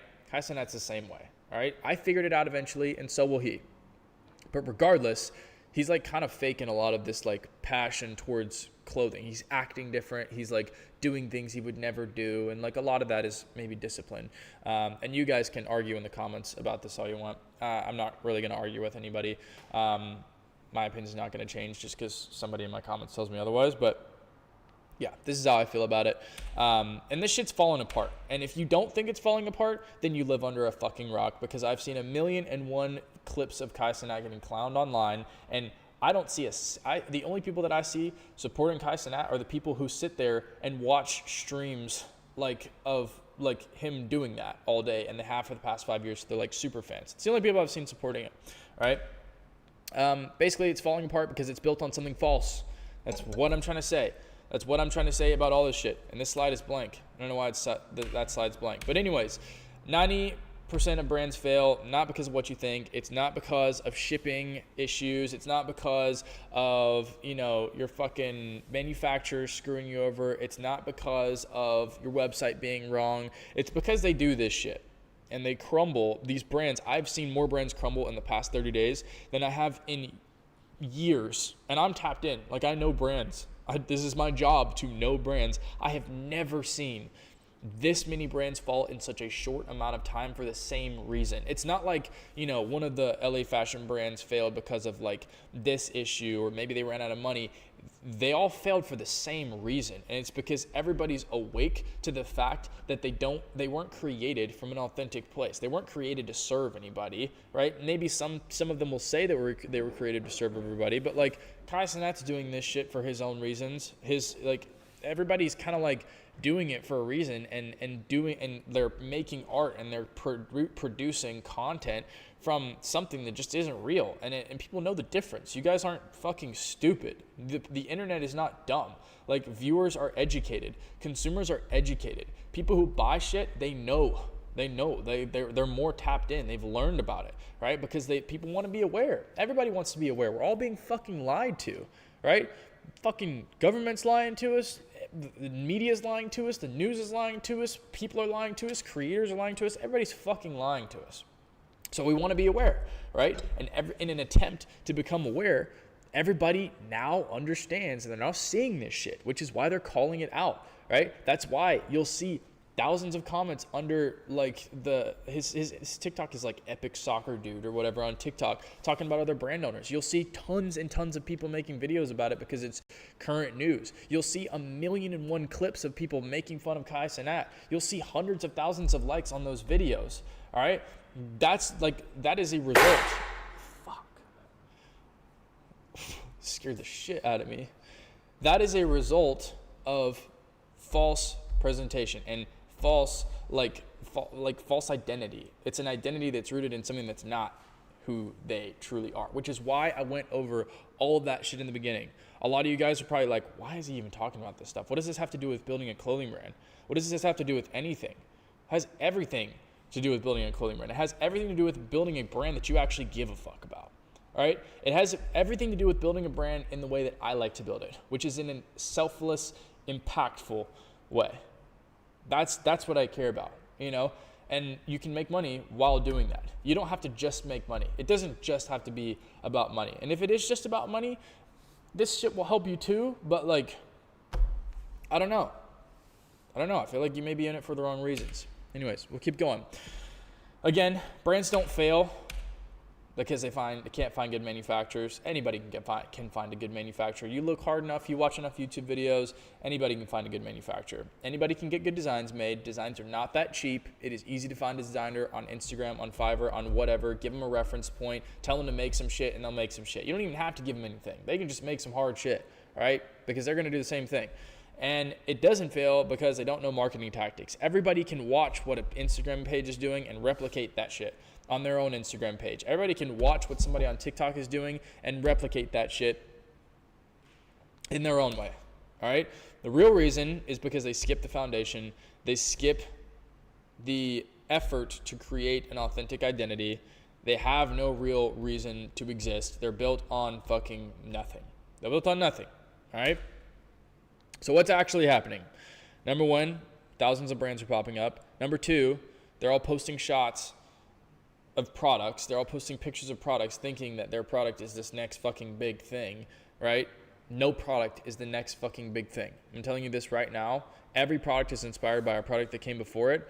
There is no new product. It's not about the fucking product, all right? Yes, you have to have a good product to make a good brand, to make sales, all right? But a good product is very subjective, and it's subjective according to the people that you sell it to, all right? Number three, I don't know what the fuck number three is actually. I don't know what number three is. I didn't put that in there. Must have been the person who I had second review it. Anyways, market opportunity does not come from an empty market. It comes from skeptical customers seeking authentic, real shit. All right. Market opportunity. In other words, market opportunity doesn't come from running more ads. It comes from people saying, you know what? This brand and this brand and this brand and this brand is bullshit. I'm not going to buy from them. Who is a brand that who do I want to buy from? Who do I want to buy from? Right? I want to buy from somebody real. I want to buy from somebody that has a story that I connect with. I want to buy from somebody that has a community and something I can be a part of that serves me. Because at the end of the day, people spend money to serve themselves. I don't spend money on fucking food to feed a gecko outside. I spend money on food to feed myself. If I spend money on clothes, 99% of the time, I'm spending money on something for me. I'm not spending money on something for else. If it's a gift, that's another thing. All right. But if I'm spending money, if 90% of people are spending money, then it's for themselves. All right. So if it is for yourself, they want real shit. I don't want fake food. I don't want fake steak. I don't want fake meat. I want real shit. All right. And if I go to the store and I buy something and I open it up and it's fake, I'm never going to buy from it again. All right. And I'm going to go look for the real shit. All right. So right now, customers are questioning everything. Everyone's skeptical about fashion and clothing brands. There is hesitation to buy, but this creates the strongest opportunity for authentic brands. 100%. This is huge. This is a big, fat fucking opportunity. I am actually moving everything from Miami to LA, even though I just got here, simply because I see this as such a big opportunity and I want to be more hands-on with my team and more intimate with the operations out there so that I can produce more and I can take advantage of this opportunity. All right?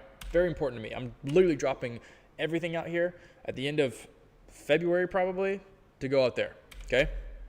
So what do customers still want? They still want high quality clothing. They still want community and authenticity. They still want brands built on real vision, real stories, relatable shit, all right? And they want you to be yourself. They want the brands to be brands of their own. They want the brands to be individualistic, not a copy of a copy, all right? Some brands are problem-solving brands, right? These are the bigger brands your Target, Walmart, JCPenney. People don't go and shop at JCPenney because they love JCPenney. They go and shop at JCPenney to solve a problem, and that problem is that they don't have something in their wardrobe, so they go and buy it, right? But the fact of the matter is, that wardrobe, like problem solving shit is like the most basic clothing ever. It's not what any of you probably want to make. And it's something that like you're never going to compete with JCPenney's ad budget. You're never going to compete with Walmart's awareness. You're never going to compete with Ross and the prices that they can get people. You're never going to compete with that shit. All right. So there's no fucking point. There's no point unless you have $2 billion sitting in a bank account and a bunch of geniuses in your corner that can help you market that shit, all right? No fucking point, okay? So brand identity is a non-negotiable in 2026. It is a non-negotiable. I don't give a fuck what anybody thinks. I don't give a fuck about anybody in here talking about some, like blah, blah, blah, blah, blah, like just teach us some real shit, bro. Stop yapping. This could have been said with so many fewer words. I don't give a fuck. This shit is important. This shit's going to change my life in 2026. It's already changed my life in 2025. It's going to change tons of other brands' lives. You guys are going to see, and you may not believe me now. I don't need you to believe me now. It doesn't impact my life at all. But you guys are going to see in the next 6 months, you guys are going to see brands come up that come out of fucking nowhere. You guys are going to see brands come up that have cults behind them like you've never seen before. You guys are going to see more brands crumble. You guys are going to see more brands fall. You guys are going to see more people called out. You guys are going to see more people who just end up going silent because all they have to offer people is bullshit, just like all the people that guy called out, just like the fucking owner of Kith whenever he was called out by a dude named Dage for copying his jacket, right? Everybody goes silent when they have nothing to offer, right? And the people that do have to offer, they see this. The people that do have real shit to offer, a real identity, a real story, a real substance to offer, they see this and they're going to get loud as fuck and they're going to come the fuck up, which means this is a big opportunity for everybody. All right, it's a big opportunity for me. It's a big opportunity for you. And if you're still in this fucking call, I've been live for like an hour and a half. If you're still in this call, you care about building some shit. So regardless of whether you think I'm saying the right thing or not, like fucking listen, take it into account, make your own decisions, okay? The brands that are winning, number one, this is just an example. I'm just going to run through like 4 quick examples. This brand, K2 Studios, I'm going to click through real quick. K2 Studios is basically, they're an LA-based brand. They make a bunch of shit. Their whole thing is like texture and fashion-forward pieces. You can see their art direction is very, very consistent. Their product showcase is very, very consistent. Their unique selling points are consistent. And what is that unique selling point? Number 1, silhouette. Number 2, texture. Everything is built off of texture, right? Texture in the knits. What the fuck? Texture in the denim. Texture in fucking everything. Texture in including like their little fucking sketches. Like that's texture, like unnecessary levels of texture. Their whole thing is texture, and every single piece, texture. Right? Every single piece is like basically intentional patterns. They have an identity. They have something that appeals to the people who are texture people. I have some weird shit with texture, and this shit scratches an itch for me. It just does, right? That is a point of identification for me that I can say is definitely a big part of their design language, definitely a big part of their identity. They're also speaking to specifically the LA fashion silhouette, right? Which is basically just following the trends of what people are wearing in LA, which is not a bad thing, by the way.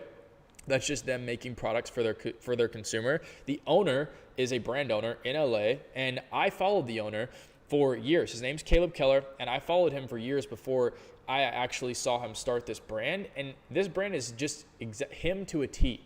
He's a very like quiet dude. He's a shy type of dude, which is why you'll see a lot of these like this, like they're not like showing the face. You know what I mean? Like it's like hair and face. It's like stuff covering face. Like that's the art direction is so fucking congruent with who he is. The pieces are congruent with what he wears. The amount of times I saw him wear boots like these or shoes like these before he created his brand is like, it's crazy looking at it now. Like this is exactly what I used to see from his content. All right. Great example of a finite brand identity. Another good example. How's my shit not fucking working? Whatever. Man, why is my shit not working? Maybe I can just click on it in the next slide. Boom. Okay, next example, gonna be House of Errors. House of Errors is a brand that really just leans into artwork, all right? Every single thing they make, it's not blanks, It's not shit that you would see in any kind of retail store or any kind of like major retail store. Everything is artwork. Everything from the content that they're posting to the pieces that they make, right? If you look at this, like who the fuck is doing shit like this? Like every single, and you'll see consistencies in their identity as well. Like this is the artist's brand. Like this is the chaotic, like Van Gogh artist's brand.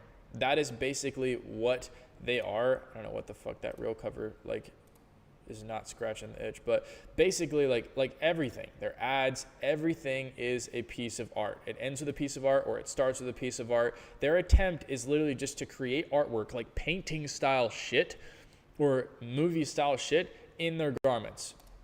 And everybody's digging this shit. Look, 7,000, 8,000, 5,000, 6,000, 3,000, 11,000, 119,000, 8,000. Like this brand is fucking like one of the biggest brands, one of the most inspirational brands that I've seen. Like it is like they're killing it, right? And their identity is rooted in the artists, the chaotic mind of the artist, right?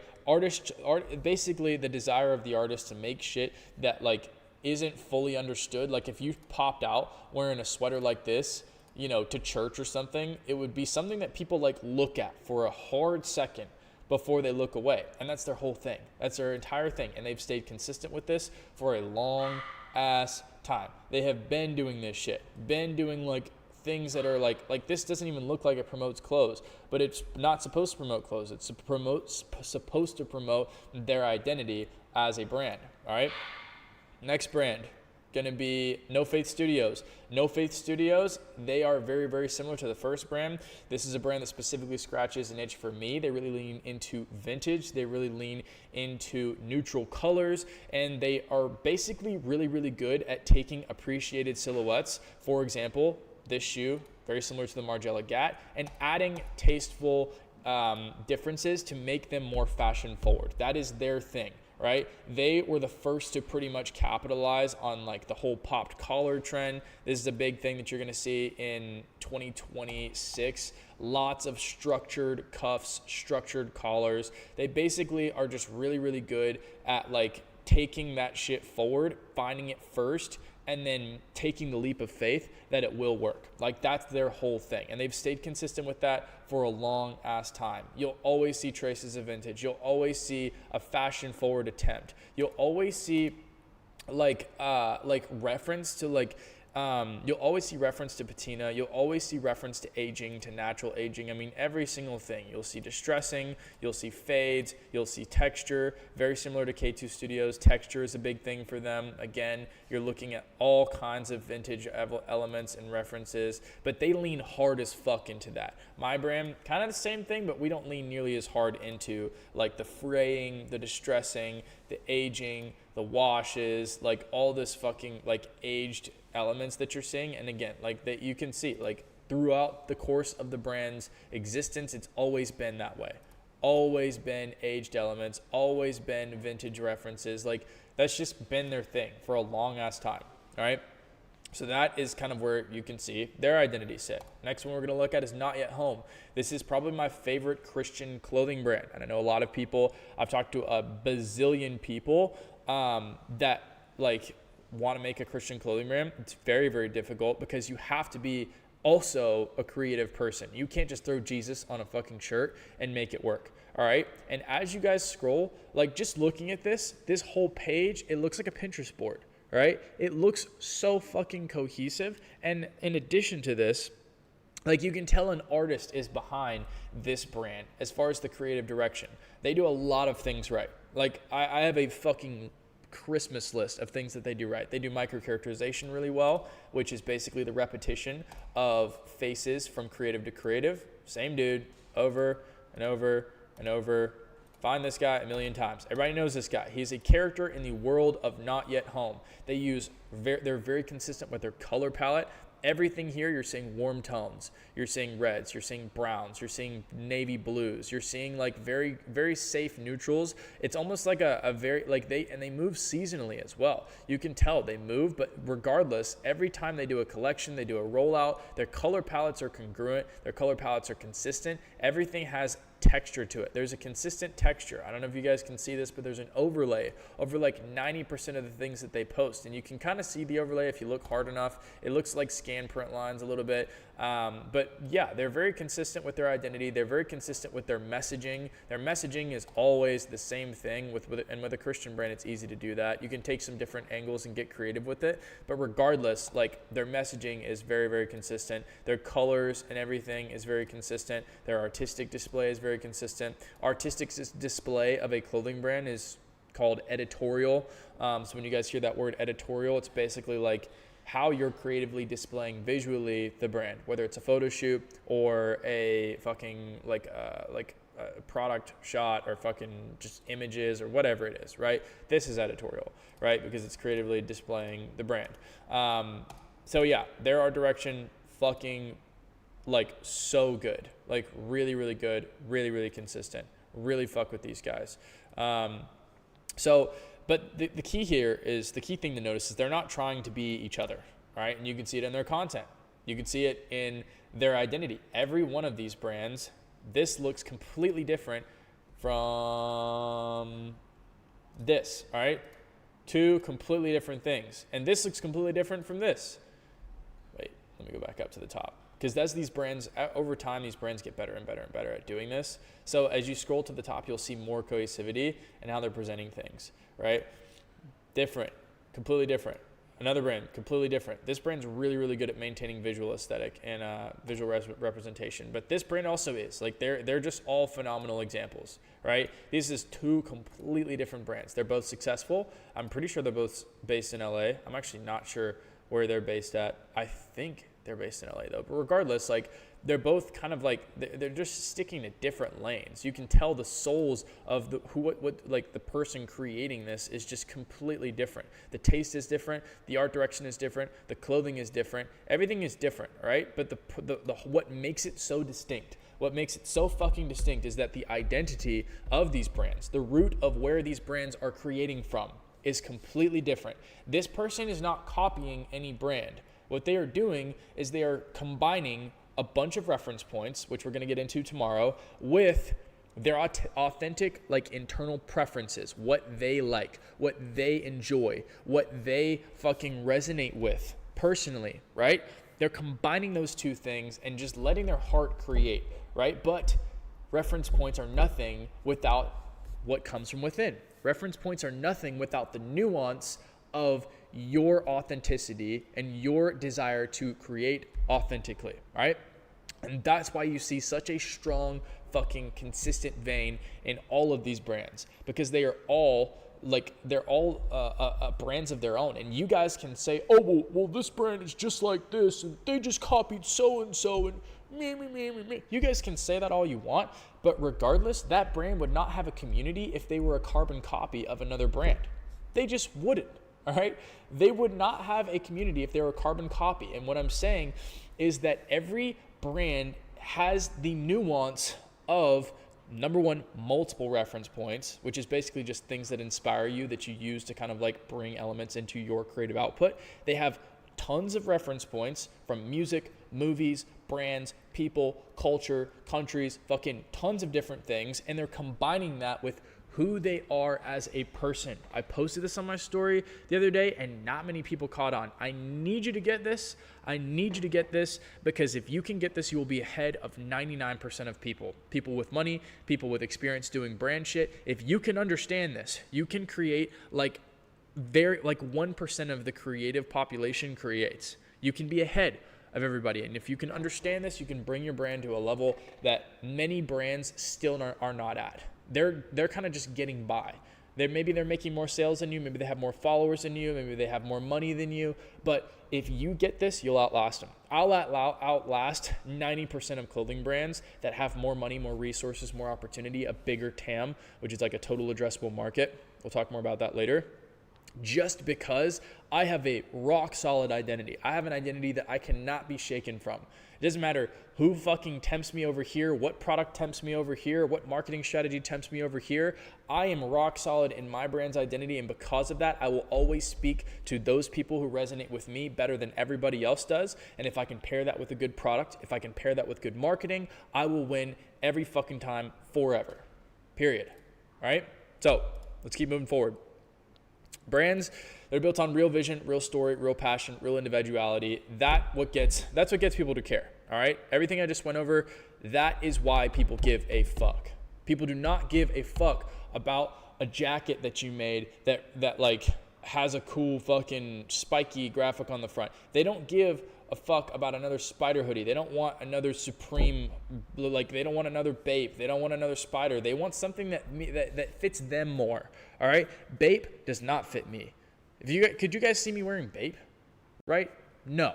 I can objectively say that I am not a Bape person, and most people can come to that conclusion themselves. All right. So I'm not looking for another Bape. I'm looking for a brand that I can relate to more. Right? A brand that uses colors that I like, a brand that makes clothes that I specifically like, right? Not that a general portion of the population likes, not that, this type of person likes. Brand, like clothing that I like, a brand that makes content that I like, all right? And it needs to be something you truly like, not like something that you're liking because you want to be perceived to like that. A lot of people will do that to where they'll be like, oh, well, like, I want to be like an alternative person. I went through a phase like this too, where I was like, I thought I liked things that fit into the alternative aesthetic, and I didn't actually like them.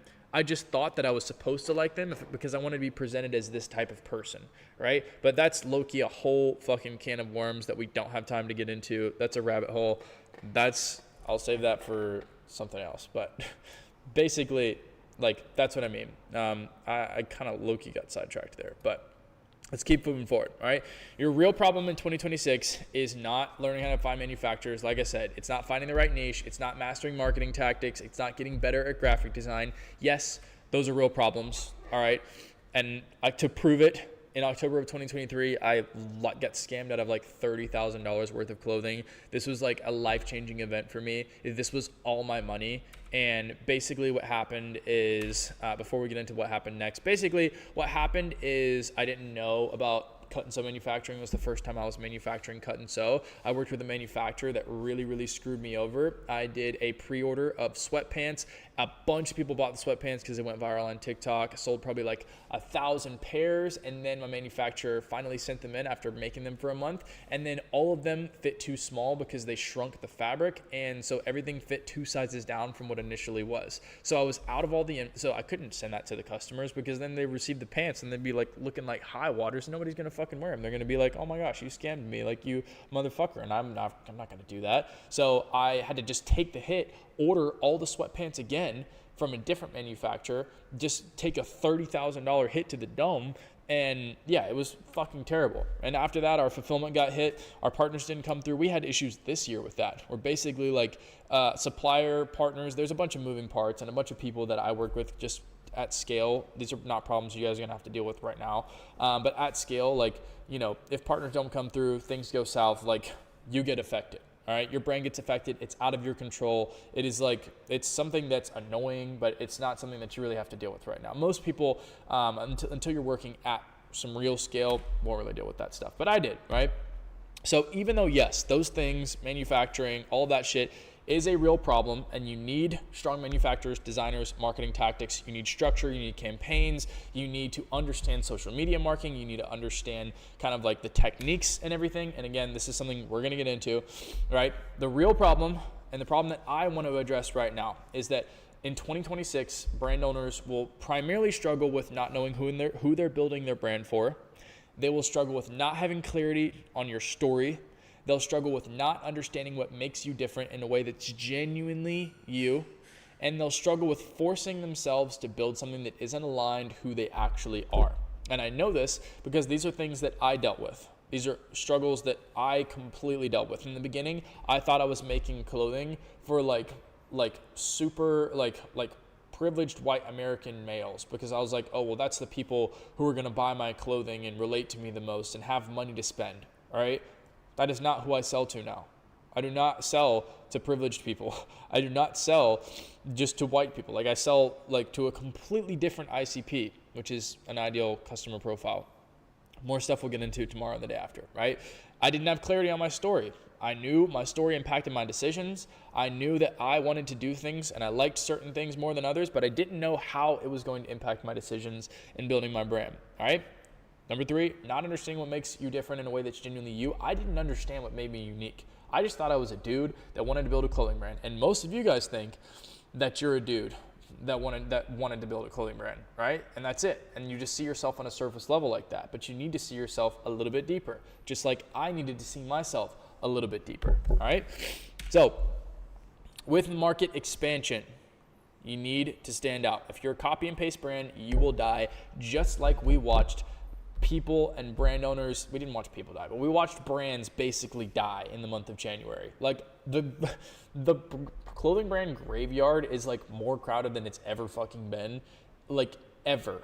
I've seen brands die here and there, right? I've seen a brand fall off. I've seen a brand maybe run out of funds or run out of passion to keep running it, right? But I've never seen brands who were taken down by the consumers so quickly in such a short amount of time and at such big numbers. Like, I'm telling you, like, you're just dumb or ignorant if you're not taking this as a sign that like something's changing, and with change comes opportunity.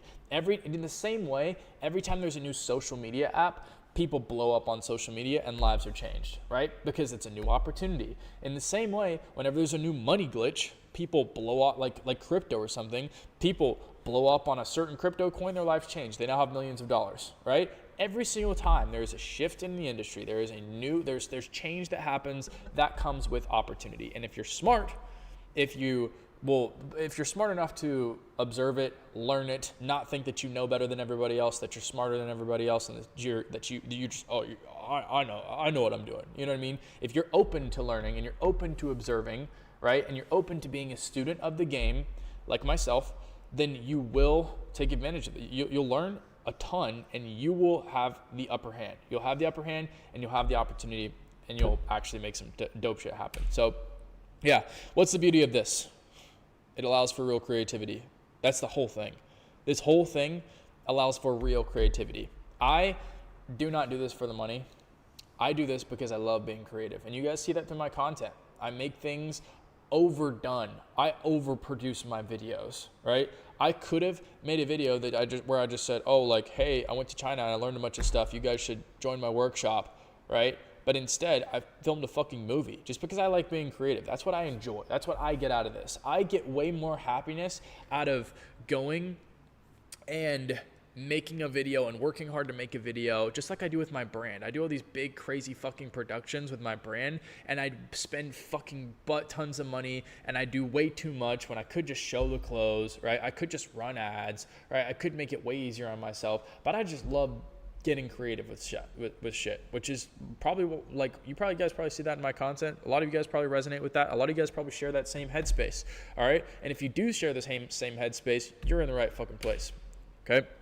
So tomorrow, we're going to build your shit together, all right? And I'm not going to give you generic advice. I'm not going to fucking waste your time with some bullshit. Oh, you need to set up Klaviyo, and then you need to set up your email list, and then you need to get a Shopify account. Go watch my YouTube videos if you want to learn the semantic stuff. Go watch something on TikTok or something if you want to learn that stuff. We're not getting into generic shit. We're not getting into boring shit. I'm going to like help you guys walk through this same kind of process that I went through, which is basically, it's something we call the 18 question framework. And I'm going to help you guys build this foundation, and I'm going to do it with you. It's going to be sick. It's going to be like, I've never done this shit before. It's going to be interesting. It's going to be new for me, but it's going to be amazing if you guys actually put a little bit of trust in me, go through it, and take it seriously, all right? And we're going to use the exact same framework that I showed you. Number 1, finding your story, and that doesn't mean copying mine, all right? Number 2, identifying your people, and that doesn't mean everyone. And number 3, building your complete brand foundation, not another basic streetwear brand, all right? So, the 3 questions that we'll answer, again, it's a lot more, but the 3 main questions, like the really, really important ones that are going to be broken down into several other questions to help you answer these questions are, number 1, who are you building this for? Who do you want to serve, all right? Who are your people? Not an age demographic of people that you think will spend money on a product that you think will be good, all right? If you want to do that, that's fine, but like, I prefer to create authentically for people who are like myself, and I prefer to create authentically in a way that like, it's not an e-commerce store. I don't want to teach you guys e-commerce. I don't teach e-commerce. I'm not good with computers. I mean, you guys saw what happened at the beginning of this call. I fucking put the thingy on there and everyone had access to the document. I suck with computers, all right? I'm not here to teach you guys how to put numbers together and how to fucking like do the shit that ChatGPT can pretty much do for you, all right? I'm here to teach you shit that like no one talks about. I'm here to teach you the shit that has taken my brand to a level of like safety and success that like I had to kind of just figure out on my own, right?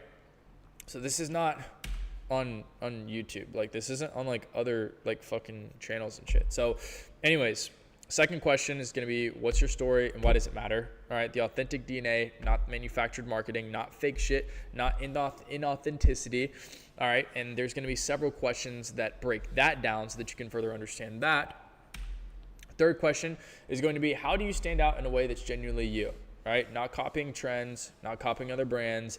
And that's broken down into several other really, really, really important questions. This one's really important because this is how you find your unique selling angle, right? Your unique selling point, your reason for people to fucking buy your product, right? Making your product's one thing, giving people a reason to buy is a whole different thing.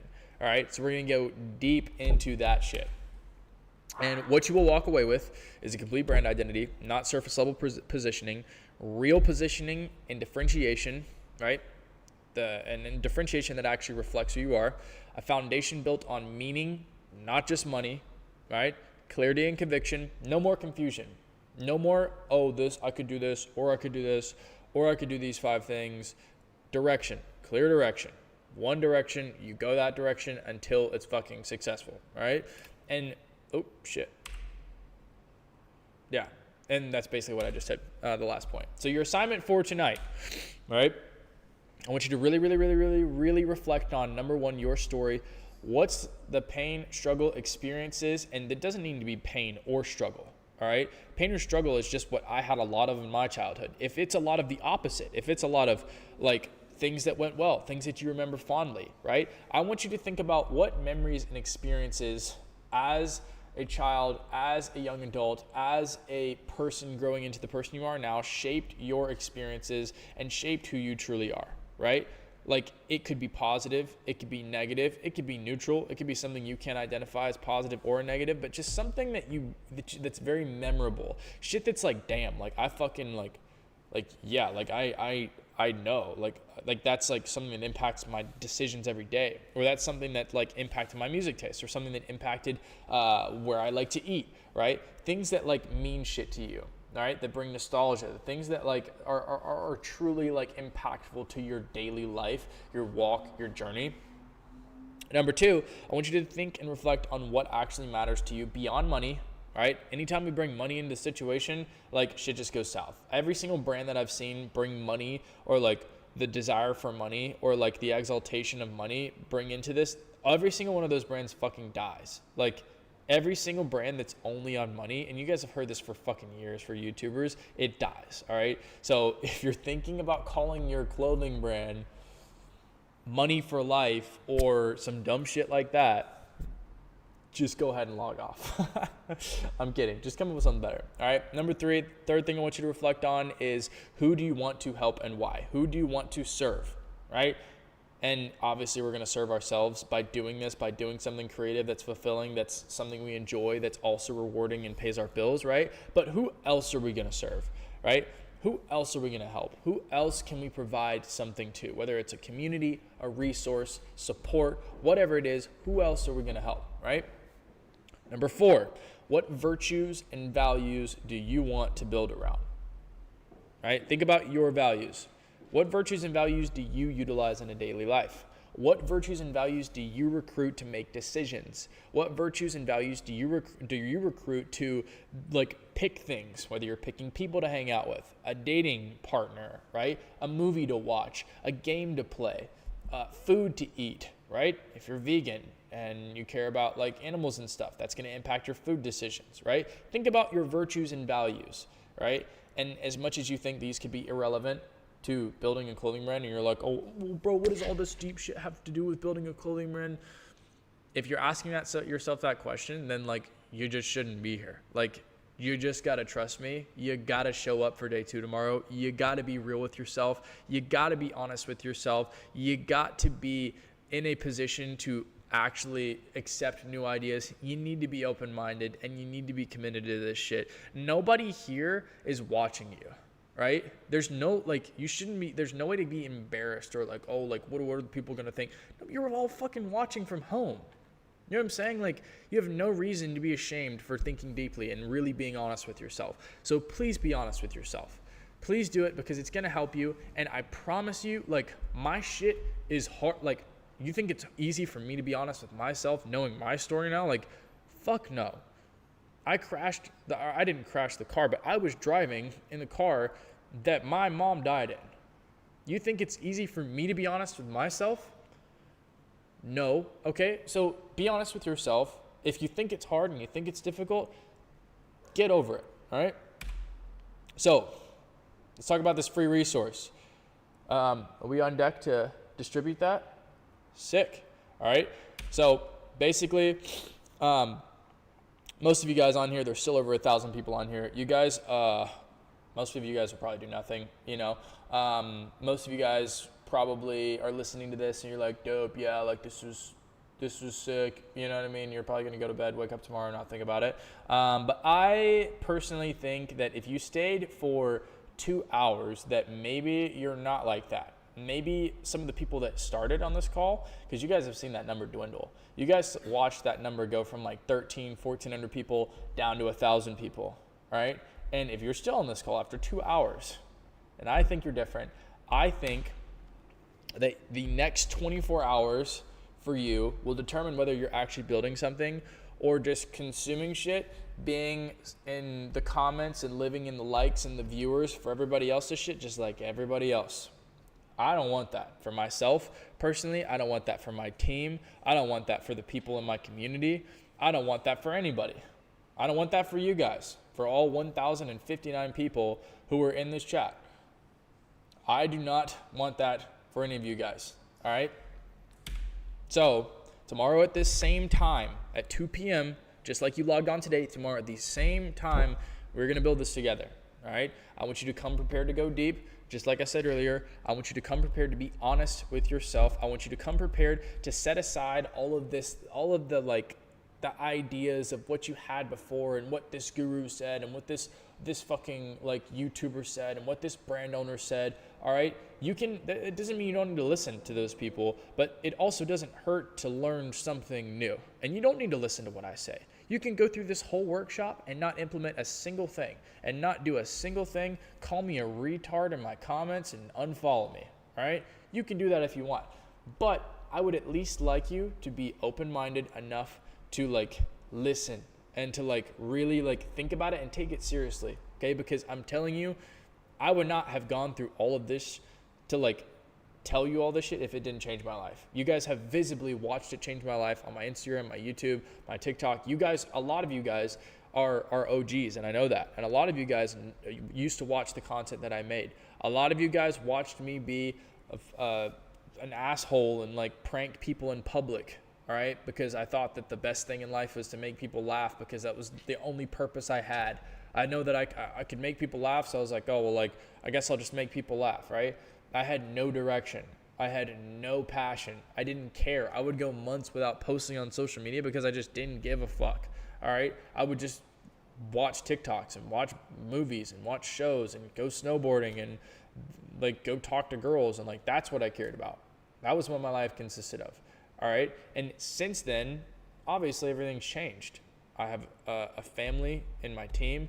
I have a community that I literally do everything for, that I want to do more and more for. I have people that I care about. I have a life that I care about. I wake up every day and I feel like, damn, like I have work to do. and I'm excited about the work. I don't hate the work. I don't approach it like, oh, I gotta go to work. It's like, I have work to do. I have a goal. I want to hit that goal. When I hit that goal, I'm gonna be ecstatic, and I'm gonna enjoy the work getting to that goal, because I get to be creative and I get to make cool things with people that I care about. All right. So this is where the transformation of where your mindset towards building a brand is going to happen. Tomorrow, like after tomorrow's call, you will be like, holy shit, like I have been going about this all the wrong way. Or maybe you won't be. Maybe you already caught on a little bit, right? But you will have way more clarity, because nobody takes clarity to the level that I'm taking clarity with this specifically. Like people will say basic surface level shit, but I'm taking this shit to like methodical like levels, like textbook levels. Eventually I'll write books, and this shit will be in those books. You know, it'll probably be a long time because it takes a long time to write a book, but this is basically like a method that I've built, and it worked really well for me. It's worked really well for other people. We don't even talk about, you know, how it's worked for other people. I could show you guys fucking examples on examples on examples of how it's worked for other people. But like, I'm telling you, this shit changed my life. So right now, we're going to do Q&A for probably a few minutes. Resources in the chat. Oh, also, the resources are in the chat. You can see, I'm going to pin this shit. Oh, shit. We're going to pin the resource in the chat. Take a peek at that. Obviously, that's free. Yeah, we'll do some questions. We'll go ahead and jump into a few. I'll answer probably like 5 or so, but I have a meeting in a little bit that I gotta jump into, so I can't stay on for too long. Dude, it's so sick to see like 1,000 people here 2 hours later. That's fucking fire. Let's see. Marshall, question. Could you have prevented the sweatpants incident by requesting samples first on the sweats? So with those, I actually sampled them 4 times. But the issue with that bulk shipment is that they applied a wash to the bulk shipment that they didn't, and they just didn't accommodate for the shrinkage in the wash. And they didn't tell me they were going to do that second wash, because basically they like obviously cut the fabric, do the pattern, cut the fabric, sew, do the trim, and then like they wash the fabric to, you know, like whatever, wash the fabric because it's been on the ground and shit. And they did a second wash. They didn't tell me they were going to do a second wash. Everything came in shrunk, and that's where I got fucked. Let us see. Most things cost money to start. If you have money or have a small income, go for it. Obviously, yeah, dude, like everything costs money to start. Nothing is fucking free. If it was free, everybody would do it and everybody would have it. Went to the grocery store while watching your live. That's sick. We'll wake up on a 4-hour sleep tomorrow to university, work, and do this homework. Fuck yeah, dude. That's exactly what I want to see. That is like that's inspiring to me. So, hell yeah. Let us see. Oh shit, these are some longer questions. I'm gonna have to take a second to read these. Have a question. Since last year when I burnt out, I've had trouble finding what to pour my energy into. I don't have problem working, but I can't seem to figure out what to work on. Well, that is exactly what you're here for, I would assume. That's exactly what you'll be here for tomorrow, is to figure out what that is, right? Hopefully, maybe it could be something like building a brand, or maybe you'll find out after a lot of the exercises we're going to do that maybe you have a different passion, right? Whatever it is, like my goal is to bring you clarity, just like I needed clarity back in the day. So show up to tomorrow, and I think that you'll get a lot of clarity from that, because every person I put through this exercise has come out of it like, wow, like I like know 10 times more about who I am now. Like, this is fucking sick. Thank you. So, yeah. Let's see. How can I find myself? I don't feel like I know me very well. Show up tomorrow. I know, I want to know how I can do my first drop with limited capital. Oh yeah, I really am invested in doing a drop for my gymwear brand, but I have limited capital. Any suggestions? There's always ways to acquire more capital. I mean, you can do lines of credit, you can do personal loans, you can do capital loans, you can take, I mean, for me personally, whenever I didn't have money to start, I took a loan from a loan shark that I knew, and that's kind of like a personal loan. And then I did a capital loan, like a business loan from a bank, and then I just leverage credit cards anytime I want to leverage debt to push myself forward, with like super big purchase orders, like months ahead of time or whatever it is that I want to do. And those are like my like 3 ways of doing it. If you don't have money, obviously, like my recommendation is not to go in debt if you have no experience. My recommendation is to get a job, to work, and to save money. That's like what I did in the beginning. Like in the beginning, I just used the money I had, and then after a while, after I got my vision, after I like knew exactly what I wanted to do, then I leveraged debt. But I wouldn't start from that in the beginning. In the beginning, just get a job, save up some money, go in with a friend that maybe has some money to put in with you, both pool in the money, and get to work. Holy shit, there's like a fucking 1,000 questions. I have to scroll up to like keep the chat still. Can you say something about first drop? I mean, long term, I'm considering something more than t-shirts, but what quantity is optimal on first drop? So your first drops, you want to stick to pretty close to the minimum order quantity that your supplier will offer. A good minimum order quantity is around 50 units total, not per size. And 50 units total is going to be a safe number. It's if you're putting effort and intention into the development of your product and the marketing of your product, selling 50 units should not be an issue for you with enough effort and consistency. And it's also a safe number that if you don't sell out, right, you're only out like a few $100. You know what I mean? $1,000 at most. But like, when the fuck is that? Like, I've never had a student or somebody that I was helping place an order for 50 units and not at least make all their money back. Sometimes they wouldn't make profit, but never had anybody stick to a 50 MOQ, a 50 unit MOQ and come out like not at least breaking even. Let's see. Gosh, there's so many fucking questions. How to really start a clothing brand? Where exactly to start? Should I have thousands of followers on IG? Like how? Okay. That is a very broad question. You're like asking yourself 500 different questions, and a lot of people are going to do the same thing. Most people will ask like 10 different questions. They'll be like, I don't know how to do this. Like, do I need this? Do I need this? You need to not think about that right now, because right now that doesn't matter, because it's out of scope at the moment. Right now, what you need to work on is what I talked about today. You need to work on reflection. You need to take that resource. You need to do your homework. You need to show up to tomorrow, and you need to block out all the other shit. I know that you guys have a million questions, and I know that you guys have questions about the small stuff, but until you can understand the big picture, what really matters, none of the small stuff is even applicable. None of it matters. None of it is anything that you can even use, because it's small shit that you can't use. You know what I mean? Like, you can do all those things, but if you do all those things without what we're going over, you're going to crumble. Even if you do everything fucking perfect. All right. And I also have a shit ton of YouTube videos online that you guys can go and view if you guys want to go and learn how to do something specific. Just search it up on YouTube and one of my videos will pop up, or one of somebody else's YouTube videos will pop up. Okie doke. How can we create a community without revealing your own identity? Basically maintain a shadow figure behind the brand. You do this through art direction, right? Basically, you identify what are the artistic key features in that identity, which is what we'll go over to tomorrow, like exactly what we'll go over to tomorrow. And then you create media that displays those artistic features in a tasteful way. And that's it. Like, sometimes that's finding alternative representation, right? You don't have to be the face of your brand. Brands have been built for years now without having a face. It's easier to do when you have a face. It's definitely a leveraged meta in today's age, but you don't have to show your face. We'll go more into that tomorrow, though.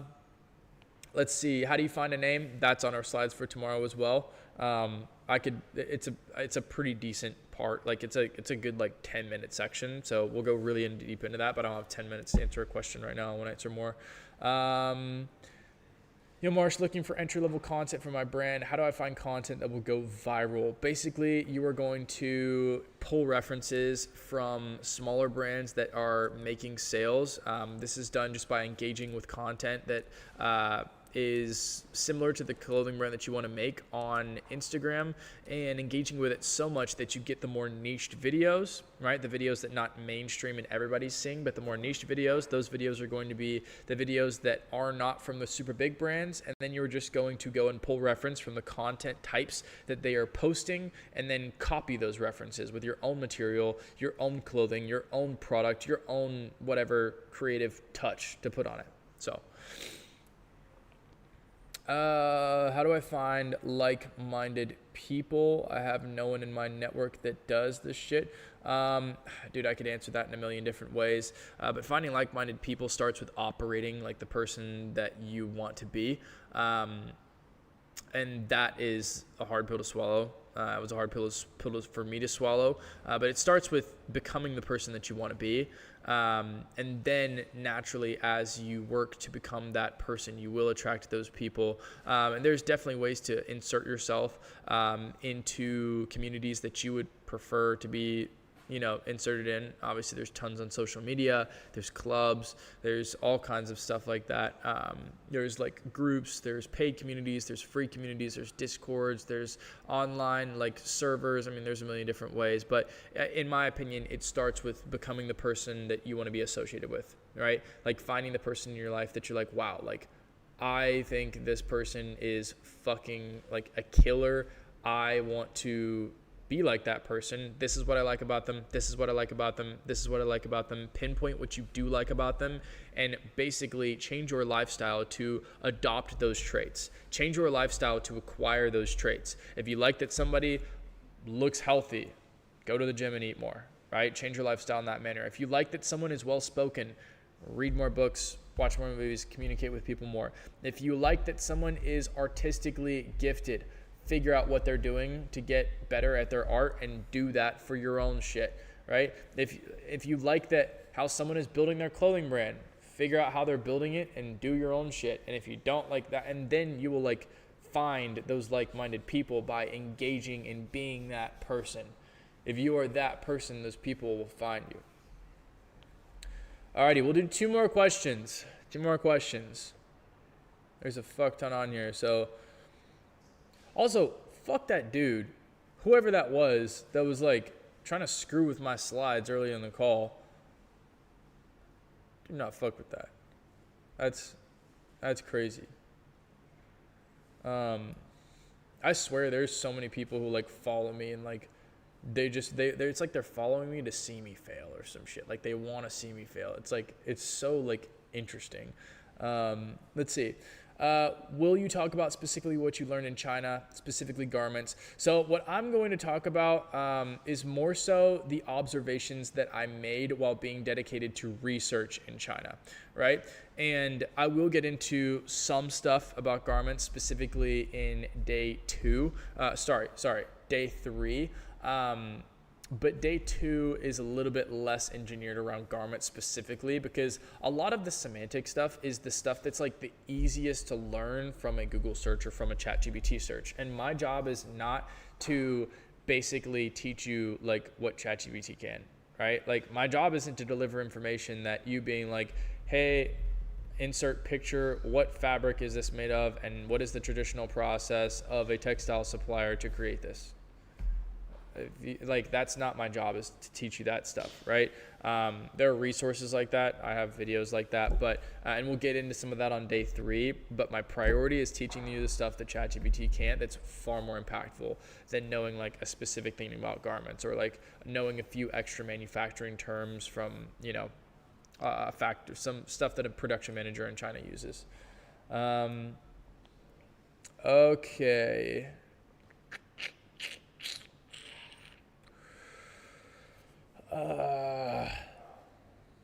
Okay, how were you able to start this company at first without fear of judgment, showing your face online? What was the fear beaten or utilized for your, or how was the fear beaten or utilized for your benefit? Okay, so whenever I first started my brand, obviously everybody's gonna look at you like a cornball because in the beginning, you don't know what you're doing, so you're not operating like a pro. Just like in the beginning of like any fucking hero story ever.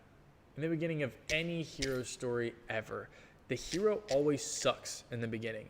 Everybody has seen Batman Begins, and in the beginning, whenever he goes to train with Liam Neeson, he gets his ass whooped, bro.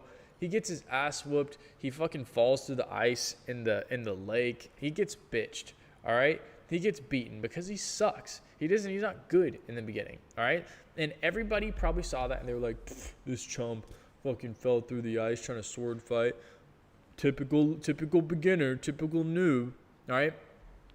But obviously we saw what happened in his story and everybody else's story. With enough repetition and enough time, like that person becomes exalted. That person becomes somebody that everybody looks up to. Everybody dresses up for fucking Halloween as. You know what I'm saying? Like that was the arc, right? And we've seen that in millions of stories, and they always start sucky. And everybody knows this. And anybody that's successful knows this. And that's what you need to remember, is if there is anybody judging you, if there is anybody that is looking down on you, then they're not successful. They're not happy with themselves. They're not happy with where they're at. Because nobody that is happy with where they're at will look down on you because they remember being in your shoes when they started. Because nobody starts good at something. Nobody is born with skill. Skill is acquired. That is why it's called acquired skill. Nobody is born with a skill unless you are some crazy like savant, like 1 in a million type of person. But I'm going to say that like nobody in this call probably is that type of person, right? Nobody in the 800 people that are here still after 2.5 hours is that type of person. Just because they rarely exist, right? So don't think that you're that type of person or that all the people judging you are that type of person, all right? Anybody that's judging you is a fucking loser. They're corny in their own way, and they just don't like themselves, so they make fun of you. And they will judge you because they judge themselves and because they don't like themselves, all right? That's what you need to remember. That's how you get over the fear of doing it. You need to become numb to judgment. You need to become numb to like perception of people that don't fucking matter. If that person hates, there are people who comment on every single post that I make. And they comment some facetious shit, some dumb shit, some hateful ass shit. They're in my DMs every day commenting things, telling me that I'm going to lose, telling me that I'm corny, telling me that I'm a loser, telling me that I suck, telling me that I'm fake, telling me that I'm insecure, right? They're like going on and on and on every day. These people, they don't even follow me. They just live so religiously on my page and they live to hate me, right? Those people don't exist in my universe. For me, they feel like fake people. And you guys need to understand that everybody in here that like they feel the same way. Everyone feels the same way. Nobody is exceptionally comfortable whenever they first start at doing something they have never done. I'll tell you, I was in Japan. I was in Tokyo, and I'm with a group of people, and we go to this spot, and they want to roller skate in like the roller skate arena. And I've never roller skated before. I don't know how to fucking roller skate, right? And everybody boots up like they've done it before. And I'm over here like, shit, like, where's the shoes at? Like, what foot does this go on, right? Because I've never fucking done it before, right? But I went out there and I looked like a fucking baby deer waddling around, like barely can fucking move on the skates, falling on my ass, like my feet flying out from under me, looking like an idiot, right? But I did it, right? And I did that shit, and I didn't worry about everybody who I thought was judging me and thinking, oh, fuck, well, like, you know, like, this guy sucks. Like, why is he even here, bro? Like, get this guy out of here. You know what I mean? Everybody thinks that everybody is thinking about them in that way, but at the end of the day, everybody has their own insecurities. Everybody who is thinking about you and hating on you is hating on themselves just as much, if not more. Right? And you need to remember that whenever you go and do anything uncomfortable and you step into anything uncomfortable, right? I know most people in this call have that issue. I have that issue. I still have that issue because I had to convince myself to go out there and do that and make a fool of myself on that, like in that roller rink. I had to convince myself to do that shit. All right. I still did it just like I always do, but it was still something I did not want to do. I low-key wanted to just stand on the side and like, I don't know, just be on my phone or go and play ping pong or some other shit that maybe I feel good at, maybe that I feel comfortable doing. But I went and did it. Because I've never done it, I wanted to try it, and like I wasn't, worried about what other people think, and because I know that they have their own insecurities, right? And when we go over to the ping pong tables and I start piecing people up, they're gonna be like, "Dang, he low-key got it on the ping pong table, right?" Yeah, everybody's good at their own thing. Everybody has their own strengths and weaknesses, right? We can't always be operating within our strengths. We'd like to, because then we'd feel better about ourselves, but we can't do that. If we want to do anything different, we want to do anything new, we want to do anything cool or impactful, we can't do that, all right? So just remember that whenever you feel like, damn, like, fuck, like, I'm not good at this. I'm going to look stupid. People are going to judge me. People are going to call me corny. People are going to call me names. Nobody's going to support me. Just remember, everybody's dog shit at something, and everybody is good at something. And everybody starts dog shit at something that they're good at, right? So I think that's going to wrap us up today. My throat kind of hurts because I've been talking for so long, but I am really, really inspired by the amount of people who stayed in here. This is probably more people than the last one. I think last time we started with like 900, ended with like 600 or something like that. So it's really cool to see so many people still here. I really, really, really hope to see you all here tomorrow. Again, I'm going to need you to put your faith in me, all right? This is something I don't take lightly. This is something I really, really believe in, and something I think on the other side of receiving, you guys will be very grateful for. And this changed my life, and I hope that I can change other people's lives with it in addition to that. So that's my whole goal for being here. My whole goal is to, again, like, learn things and give things to people who don't have the same opportunities to learn, right? Maybe whose brains don't think in the same way that I have. I've been conditioned to think this way. I've been conditioned to act the way that I do.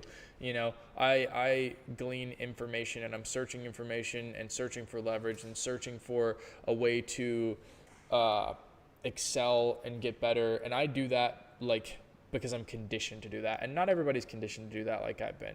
Not everybody has the same opportunities as I do. Some people are in different countries. They're born to more unfortunate circumstances. They've had shit going on in their life. And it is my job. I feel like God has put me here to give to others what I wish I had had. Information, guidance, fucking inspiration, whatever it is. And that's why I'm here. That's why I make the content that I do. Obviously, like, I've made a career for myself in this.